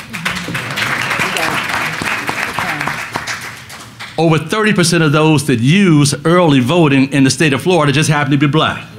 So we know how they're playing that tool. Finally, we want to take on the issue of photo IDs. This sounds so innocuous in so many places.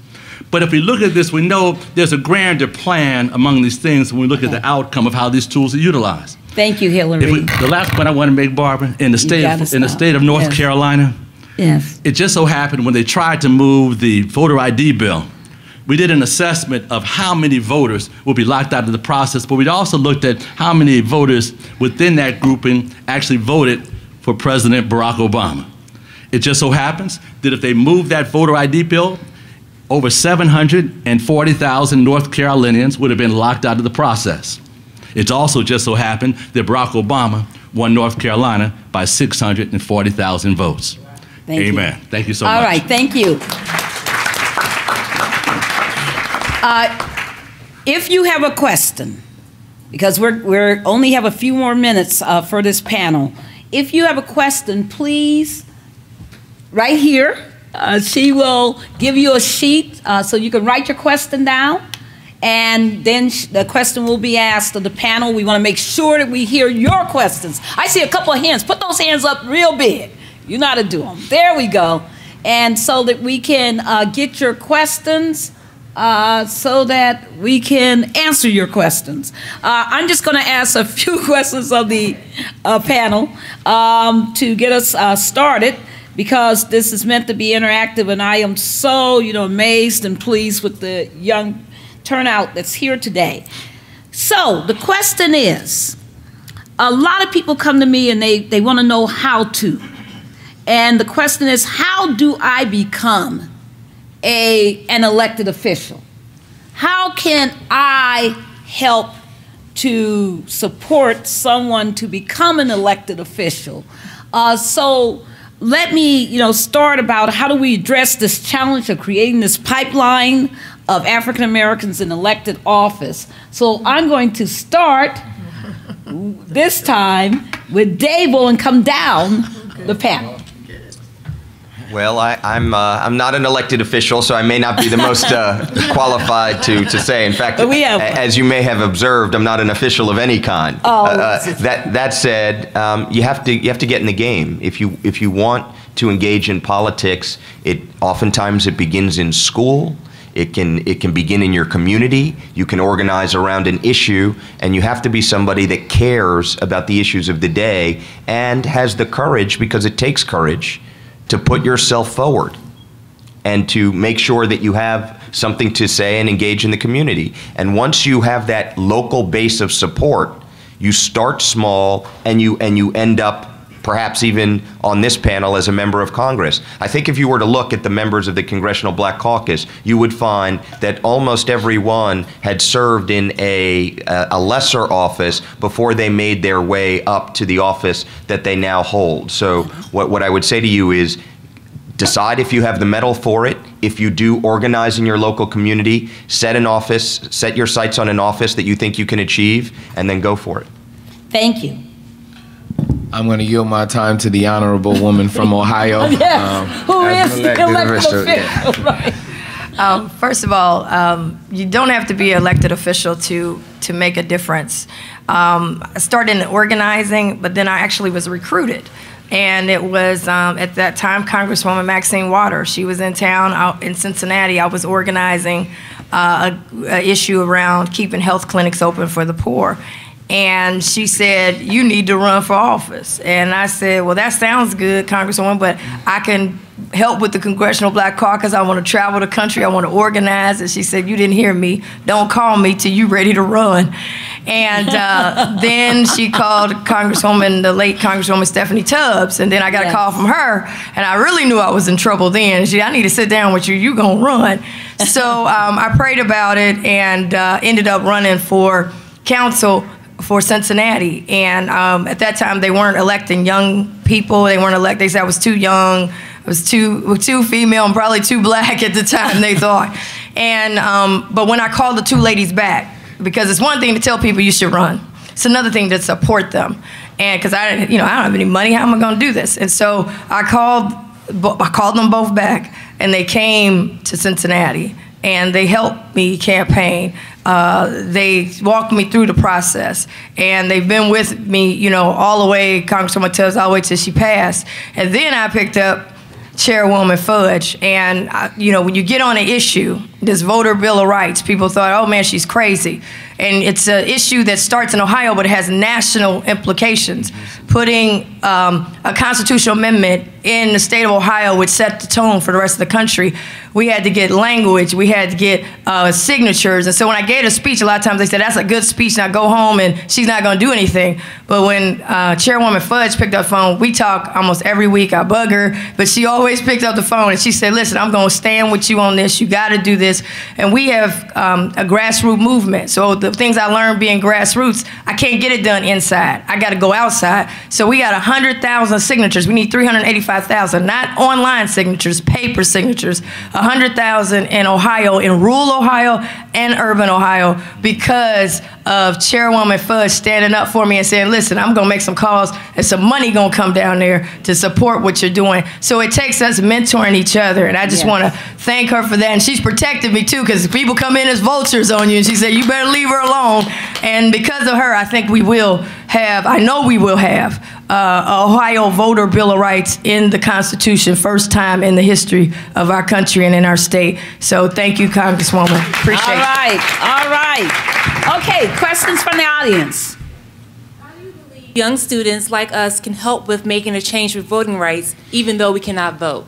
Okay, and let's hear the rest of the questions, because we're running out of time, so the panel can take each question. How do you suggest voters' right advocates deal with the indifference and deafness of Democratic governors and legislators in mostly red states like Arkansas?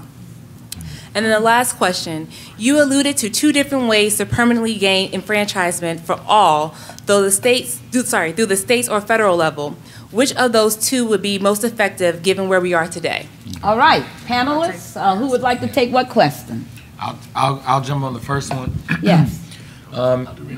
Ms. Reese already touched on it, but we got to be organized. So we've got multiple populations of people that can't vote. You could look to the Dreamer movement, the immigrant movement, folks who cannot vote, who are out in the streets making sure that their voices are heard. You can look at what I talked about before, men and women with felony convictions on their record, and then we could talk about young people. And so there's a few ways you can do it. You can be out in the streets, right?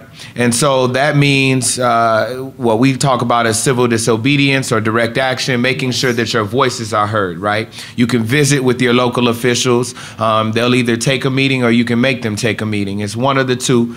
You can make them hear you. And then also, listen, you all are in a household with people who can vote.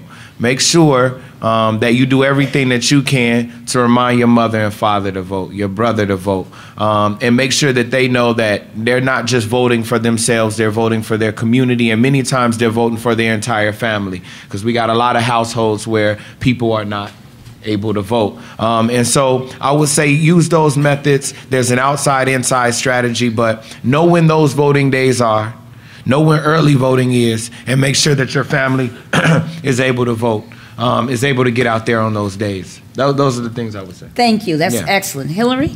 On the reenfranchisement of felony offenders, the question was asked on two levels, whether it's better for us to have the fight at the federal level or at the state level. Quite frankly, it's better to have it at the state level.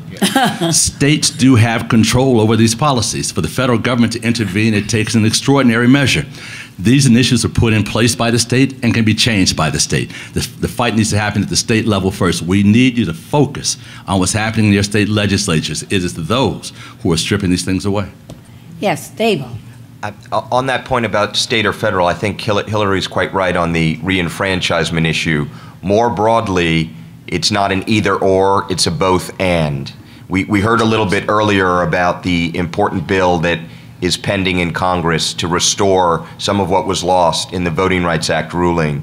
And that's an important bill. It's a bill that, if passed, would block a lot of discrimination happening, and it also would provide a deterrent for states going forward not to engage in this type of conduct, because if they continue to, they too could become under the oversight of this new provision of the Voting Rights Act. So the state-by-state effort that I spoke of initially, it's imperative, but you can't take your eyes off the federal fight as well, including the pending Voting Rights Act restoration bill. And as we close the panel, each panelist 1 minute, please. Will you just, in closing, address the question of what is the one thing you would recommend that people do at the local level between now and November 4th for Election Day? So I'm going to start with Representative Reese. Well, the first thing is to register and get out to vote. I call this election the Fight the Power election. Right. We're not out voting for President Obama. He's not on the ballot. You're on the ballot. What you believe in is on the ballot. Your voting rights is on the ballot. So it's, I would encourage everyone to register and to get out and vote in this, what I call Fight the Power movement that we're having across the country. And if you're in Ohio, my advice to you, we have a chance. We're putting this on by the people and for the people. Sign the petition so that we can determine what our voting rights are. You can do 3 things to make change. You can legislate, you can litigate, and you can activate. And what each of us in this room can do is activate and put the boots on the ground. All right, yes. Yes, Phil. I'd agree, register to vote before October the 6th. And don't let people tell you about this narrative about voting, that young people are not interested in voting. I have radical views. Voting is a key.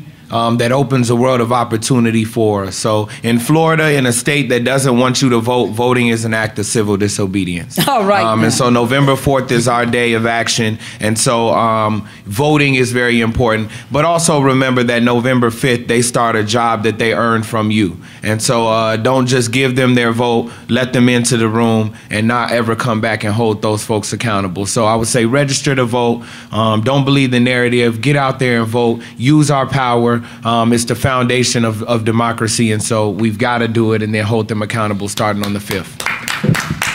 Davo.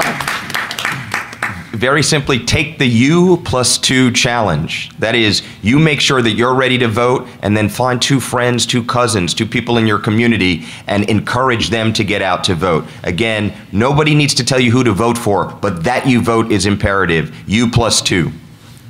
Hillary. Organize, organize, organize. We've got to organize the registration, organize to educate voters on what's at stake, and organize on Election Day to get them out to the polls to vote, regardless of the new obstacles in front of them. We must organize. Thank you. Thank you. Can we give our panelists another round of applause for their great presentations? Just a couple things real quick. Audience. How many people in the audience are thinking about running for office ever? Might want to run, think you might want to run? Put your hands up. Oh, a lot of people. Excellent. That's wonderful. Let's, keep connected. The other thing is, everyone, there are a lot of resources for voting. We got toolkits, hotlines, mobile apps. You can go to the lawyerscommittee.org, and others are going to be giving many other resources for voting materials. We have everything from hotline at 1-866-OUR-VOTE that answers questions about voting, to a mobile app where you can call your cousin in California, Ohio, anywhere in the country and say, are you registered? And if they say, I don't know, I think I might be, I think I voted once or whatever, you can actually say, let me look it up for you. And you can look up their voter registration and tell them if they're registered, and if they're not, tell them where they can go to register and by what date, what deadline. So and where to go vote. So there's a lot of great information on the mobile app. Please, make sure to get it. So the thing is that power is multiple, privilege is multiple, and we got to all talk about our privilege, right? Which is why I'm glad when Brother Skolnick talked about fierce defenders of the president. We all is. Right? And in being fierce defenders, we got to be fierce requirers. All right. Right? 2 years left, holla back. Right? Black folk especially don't want to do it. I'm saying, it's like, I love my wife, therefore I'm never critical of her. You ain't married. Right? So loving something don't make, Toni Morrison said, can't I criticize what I love? Not hate. We know what the haters are. You know what? But at the same time, when Congresswoman Fudge writes a letter to the president saying diversity, bruh, that's what we got to show forth, that's not hate. That's love. Right. That's holding him accountable. And guess what? Then he responded. Because that's how it works. But you can't. Now, he ain't going to listen to no haters. You're calling them names and mascots and all that stuff. He can't hear none of that big fro talk. He's trying to get to some serious critical engagement, right, with us holding him accountable. But Barack Obama has asked us to hold him accountable, and we've got to do that, right? Especially for the last 2 years. With Eric Holder gone now, I'm crying too, Sister Diana.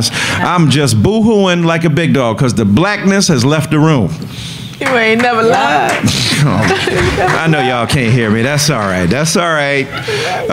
Too black, too strong. So we've got to then deal with that reality. And thirdly, Sister Moody Mills breaking it down in terms of perspective. We've got to talk about the fact that gay, lesbian, transgender, bisexual, queer people are us. Right? We're looking out there at somebody else. That's us. You know, in the church, you know what time it is. You know that's us. We are there directing choirs. And I love the performance of a gay aesthetic in revulsion against a minister who's homophobic. You ain't never, like after the sermon done been preached, and the minister and the choir director gets up, just be signifying.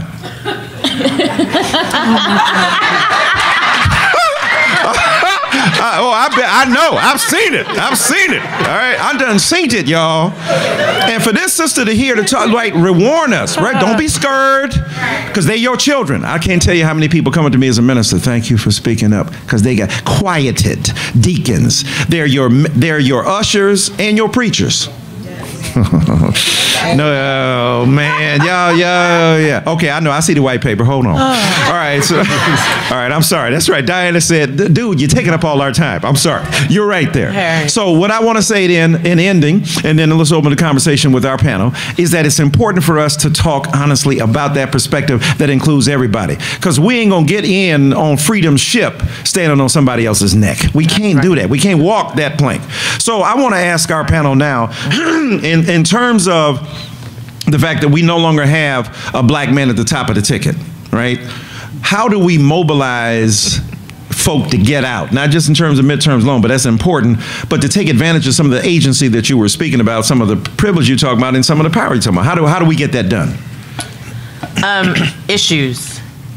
If we don't start connecting the dots, then we won't have turnout, all right? We have got to,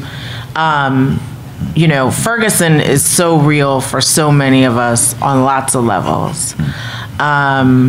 Many of us know the pain and trauma of losing a family member.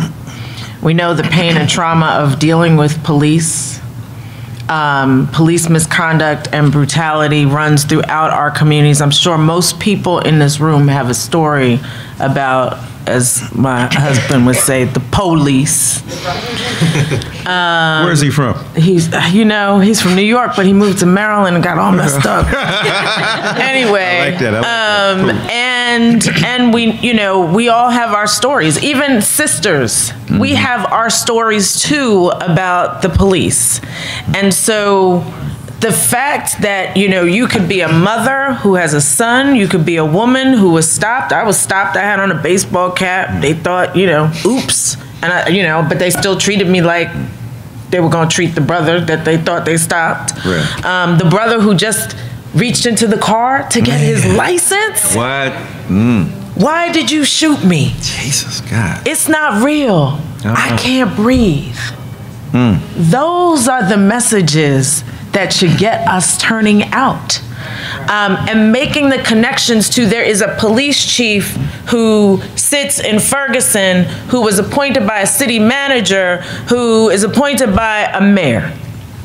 A mayor who can be recalled and taken out with only 15% of registered voters. Wow. They can recall that joker. So understanding the power of this and the fact that our prosecutors who are sent, mass incarceration is black incarceration. It's equal. It's Latino incarceration. So if we don't start making the connections to these issues, to make it relevant, to understand that when election day comes, and it's not just in the presidential election, that's like 2016, that's nice. But guess what? My school board member's being elected this year. And my school board that might decide to close down my school, or it might decide that the money should go to the white neighborhood instead of to the black neighborhood. The mayor who's decided to take over a school district and close everything down and privatize it and send it over to some corporation that should control the mind of my children.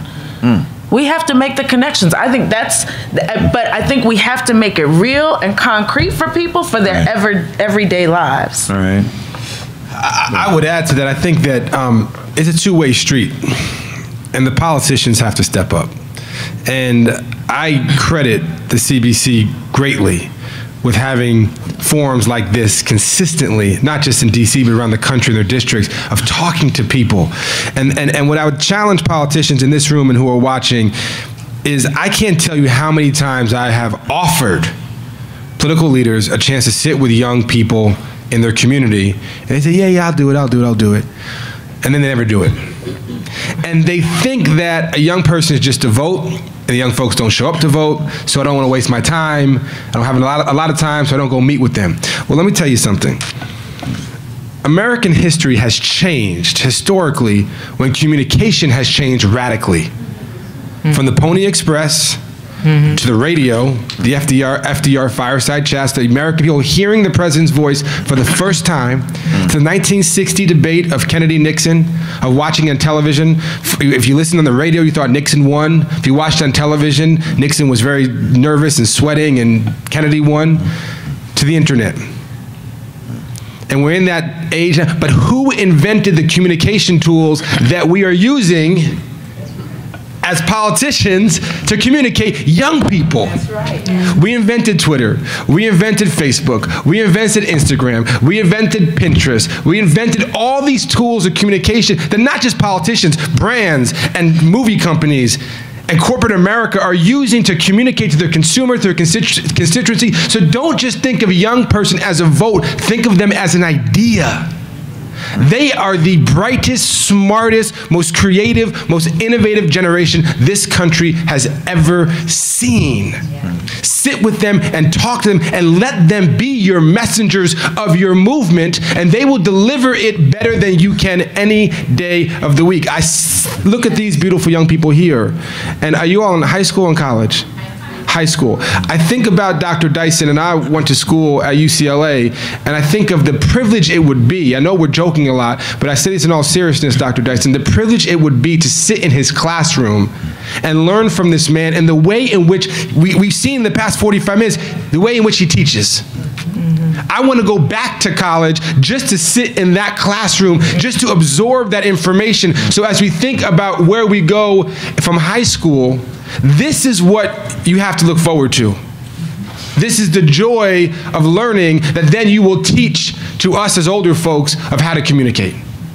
So as much as I think it is, I see a new incredible young elected official, or newly to be elected official from the state of Georgia. You are how old, my dear? 27 years old. Right. The last thing I would say, we fought 7 years in the state of New York against the Rockefeller drug laws, and we just spoke about mass incarceration. We negotiated with 3 governors over 7 years to get rid of the harshest drug laws this country has ever known, and the foundation to America's failed war on drugs. It was a hard movement, but it took 7 years, and those drug laws are now gone. Is anyone here from California? Anyone from California? Well, if you know one person from California, that's good. If you know people in California, there is a measure on the ballot in November, in 30 some odd days, called Prop 47. It will reduce 6 felonies into misdemeanors: simple drug possession, petty theft, forgery of checks under $950. It will bring home 20,000 people from prison and jail immediately. And it will, better than that, I got 2 better than that. One better than that is that it will then expunge up to 1 million people's records with a letter to the court, no appearance in court. So folks who forged checks 20 years ago to pay for some food, to put the food on the table for the mothers who couldn't afford to put food, forged when they wrote checks 20 years ago, it expunges their record immediately. And then better than that, the $1.5 billion saved from the reduction in incarceration is mandated to go into education, mental health services, and victim services.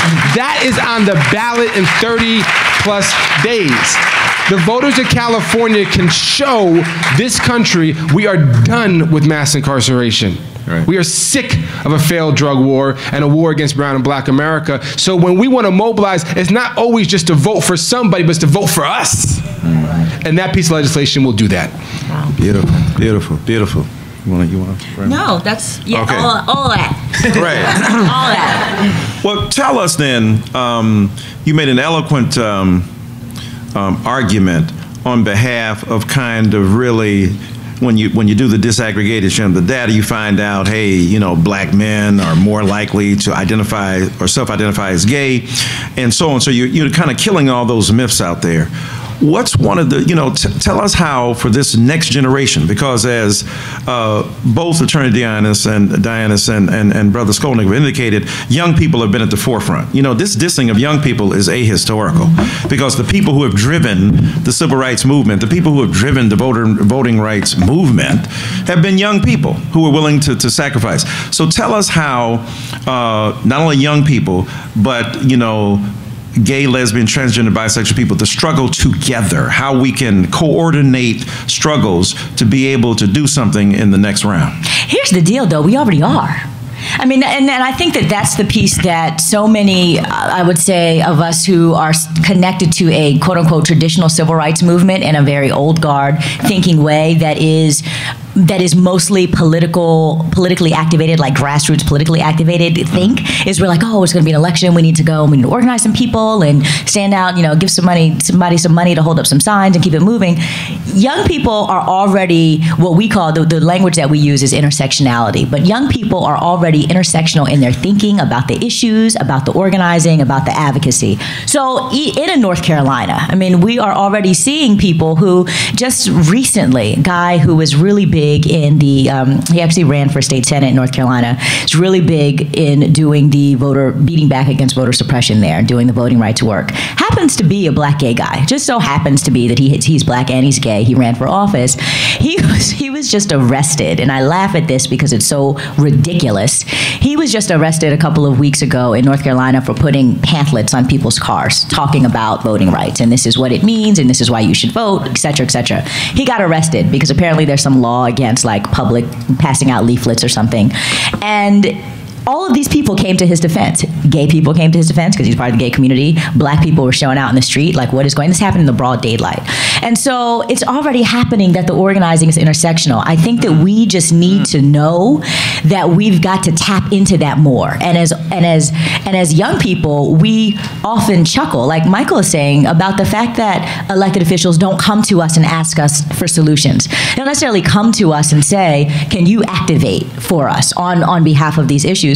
When we're already doing things in the streets. Now we're choosing our own priorities, right? Which may not always line up with the priority of the particular election cycle. Right. But I think that there's a base there that needs to be tapped into, and that's why what I say to you all is to hold communities accountable for showing up on the issues that matter when they matter. Because it's not enough for black people to constantly show up to vote in people who care about gay marriage, or to show up even at the ballot box to support gay marriage like they did in Maryland, or it's not not enough for that to happen. And then when voting rights is critical, or when criminal justice reform is on the ballot, we're not also activating LGBT people in the same way. Because young people are already getting this, but we are not making ass of movement across sectors in the way that we should. Yeah, beautiful point, beautiful point. And that's a more complicated understanding of intersectionality that Kim Crenshaw would be very proud of, who helped found that. That's a great, great point. All right, look, we got 10 minutes left. Let's do 7 minutes of Q&A from the audience, and then to give our distinguished panelists a minute apiece. I will forego my minute. Jeez. Let's not deprive you. Sarcasm is accepted. So we're going to take 7 minutes of questions. You got questions already? All right. So we'll have brief responses and even briefer questions. All right. Yes. It says, I'm interested to know why more isn't being done to develop a system of secure, remote, electronic mobile voting for citizens. For the 35 and below population, this could dramatically increase voting/voter turnout. And then the second question is, how do you plan on making people care about the issue you're fighting about? Okay. Ms. Diana, can you start? Yeah, I'll start with the secure mobile. So I think we'll get there one day. I think we're a long way. I mean, there's states who are just starting online voter registration. So that's how far we are from getting to the voting part. But part of that is because we don't invest in our systems of election systems. You know, there are places that still, when you go to, you go to vote, they don't even have it on a computer. Your name's on computers. They're still in a book, looking in the book, And so it's because we don't, if we invested in the system, it would make it accessible, right? And if it made it accessible, people like y'all sitting in the room might actually have a voice, right? And so the way in which we spend resources on voting systems really is a reflection of the fact that there are people who don't want us to vote in the first place. And so I think we will get there. I know when we work with the Lawyers Committee on election days, and we get calls to the hotline and everything, and people, especially young people, call and say, well, I'm trying to vote, I'm on my phone, I'm looking at my, and we're like, you can't do that. You gotta go physically to a place. I mean, because we said there ain't no app for that. You can't text your vote. This is not American Idol. I text to American Idol and X Factor and all that and stuff like that. I vote like that all the time for those shows. But you can't do that. They still kick Tavis off. Elections. So I think we'll get there one day. The other thing I just want to put out there is that one of the things that we have to do in this country is to establish a constitutional amendment for a right to vote, to make it explicit. When you look at our Constitution, there is no right to vote, and that means that the states can do it any way they want. There are 13,000 election jurisdictions that run elections 13,000 different ways. And so at some point, we have to get to that. I would love for you all, if you're interested in, in rebuilding the voting rights movement, you can email us at right2vote@advancementproject.org. Also, please follow us on Twitter, and then follow me, J. Brown Dianis, with the E on the end, because I'm trying to get my numbers up. Okay, we'll retweet that. Okay, yes. I want to pick up on that a little bit. There's a bigger piece of all of this that we're not talking about here, and that's about culture shift. We need to use the tools of entertainment, of media, of new media, to really start to make democracy sexy again, and to really start to make democratic participation sexy. And not just in the 10 months that we're leading up to election, right? Because the only time anybody thinks about voting and voting rights is when there's an election coming up. But the reality is, and this is the work that I do with my media company, Palatini, my wife and I, is that issues of the day matter to our lives, whether it's election season or not. Right. And we need to be having more conversations that aren't just about how we're going to need to be angry and organize and rise up, right? Because we all can come to this place of being pissed and be like, oh my God, we gotta do something because of Ferguson or because of Trayvon. But how do we start to, and I think about young people a lot with this, how do we start to just create a culture where the issues that are happening with the school board matter to your life? And that it's fun and interesting. The best thing that has happened for feminism has been Beyonce, right? Because, and it hasn't been because we're like, oh my God, they're coming for our abortions again in Georgia, so we all need to rise up and have this fight about protecting our, and I'm talking about this tomorrow, I'm putting in a plug. I'm actually moderating a conversation tomorrow where we're talking about black women in the aftermath of Hobby Lobby, so come to that. But people didn't get excited over Hobby Lobby, they got excited over Beyonce talking about feminism, and the conversations are connected. And that's because we've got to figure out how, through media, to just talk about issues that are happening in Congress. We have to talk about issues that are happening in our communities in a way that is not light, but that's digestible, so that people understand ultimately why the voting piece is connected. And I think that we've got to think of that as culture shift and figure out how we shift our culture in a way that makes voting sexy, as opposed to it just being a constant angry, militant perspective of voting, because who wants to be a part of that? No one does. All right. I got the signal out here. We got 5 minutes left. So I want to give our August panel, or September panel. Okay. Come on, y'all. Just help me out here. Look, you laugh, I'll get you some more followers. Okay. All right. But I love that ending on Beyonce. I woke up like this. I can't ever have a conversation without injecting Beyonce, by the way. So. You know what? I'm part of the agency. I'm with you. All right. I'm teaching Jay-Z, but we're doing a whole section on Beyonce in a couple weeks. And I was there. She kissed me on my right side. I have not watched it since. So I just want to, if you want to just kiss it. Yeah, right. She, kissed Beyonce vicariously. So we'll start with, that's a moment. All right. We're going to start with Preacher Skolnick. All right. And then Sister Diana's, and then Sister Moody Mills. All right. Well, I enjoyed this. I was watching this from my hotel room this morning. I watched Mr. Holder speak in the first panels, and this was certainly a very lively one, thanks to the addition of Dr. Dyson. So we appreciate you, Brother Dyson. I want to just take my minute to acknowledge someone in the audience, if I can. She is a young woman from New York that I have had the chance to get to know over the past few years. And when we talk about voting, and Aisha just mentioned it, that we sort of get into this conversation right before election, but this young woman is having conversations with young people every week in person. And I'm a big fan of social media, but I think we need to do both. It's not an either or discussion, it's an and discussion. Right. There are studies for those who don't believe in social media. Those who take action on social media are 50% more likely to take an action outside of social media.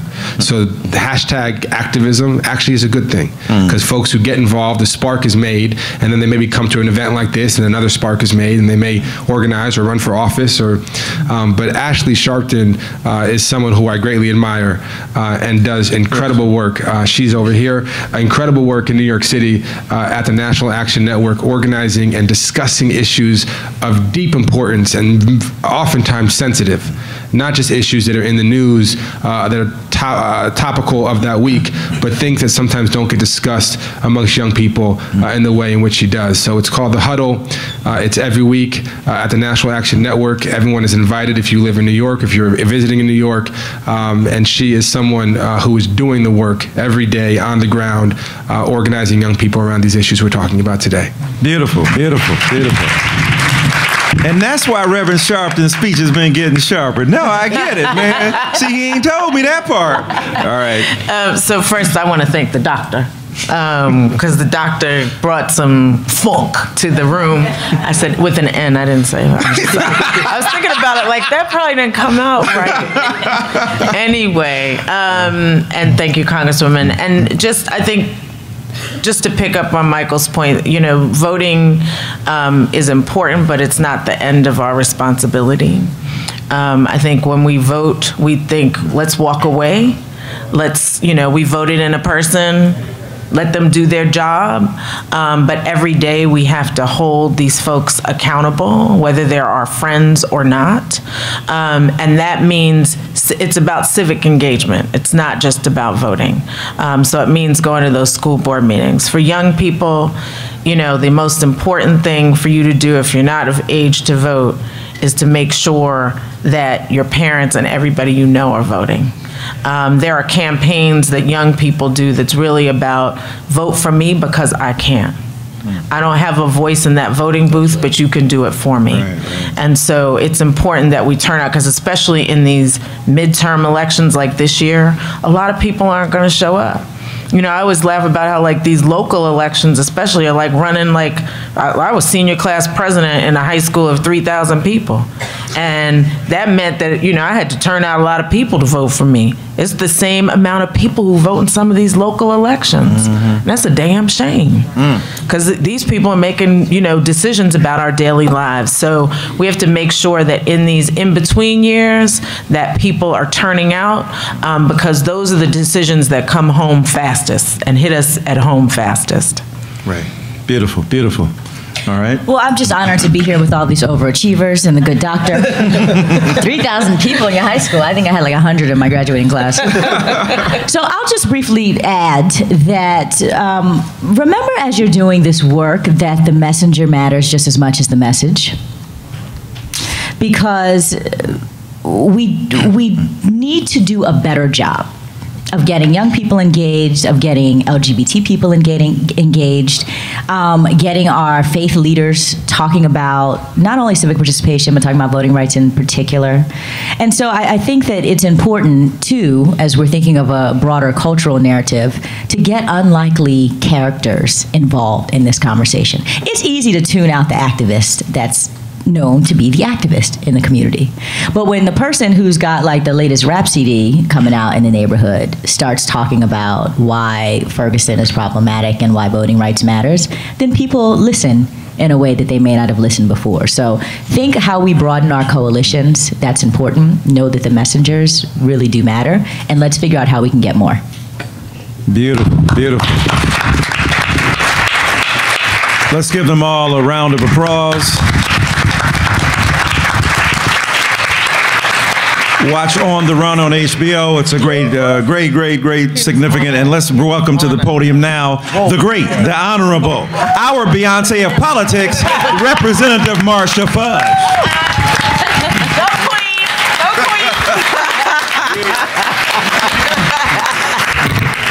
You know, and I'm going to take that, Mike. I'm going to take that because it's from you. Listen, you see, we saved one of the best panels till last. This has been an outstanding panel. Everybody that watches Michael or Aisha or any of them, Judith, I watch them on television all the time. And so I'm so impressed to be here with them because I do watch them on a very regular basis. They are people who really are saying things that all of us think. And so I want to say to all of you that it's been a great forum. I thank you all for being here today because we all know that the right to vote is precious. It is a precious commodity in our democracy and should never, ever be taken for granted. And I believe that we would have a more just and fair society if more people exercise their right to vote. So as we leave here today, let us make a commitment to be leaders in the fight for social and economic justice.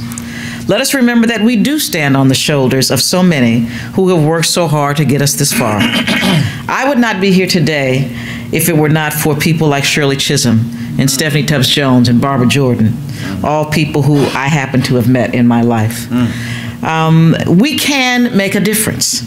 We will make a difference, and our voices will be heard. So remember November 4th. Our futures and the futures of our children depend on your actions. So let's stop voting for personalities and people and vote for policies. Let's stop deciding that we don't want to vote for a person because we don't like them. Let's vote because we know it is going to make a difference in the lives of someone we care something about. You may not agree with everything someone does, but if you have a parent who's on Medicaid or Medicare and the person that you vote for is going to make sure they get their prescriptions, vote for them. If you have someone who is going to be working to make sure that your children get a good education, vote for them. If someone is going to make sure you have police and fire in your neighborhoods, vote for them. Don't not vote because you don't like someone or you don't like something. We are all out here doing the very best we can. Some do it better than others. But sometimes we have to do the best we can with what we've got.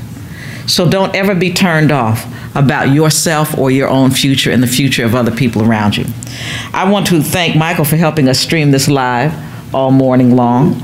We've been getting tweets all morning long, so I thank you all so much for that. See, I'm coming into the century with y'all. And sometimes I have to fool my staff because they think I don't know what I'm doing, but I know more than they think I know. Sometimes I just want them to talk to me. Because sometimes I think it's important. So we're going to do both. And thank you again, and enjoy the rest of your day.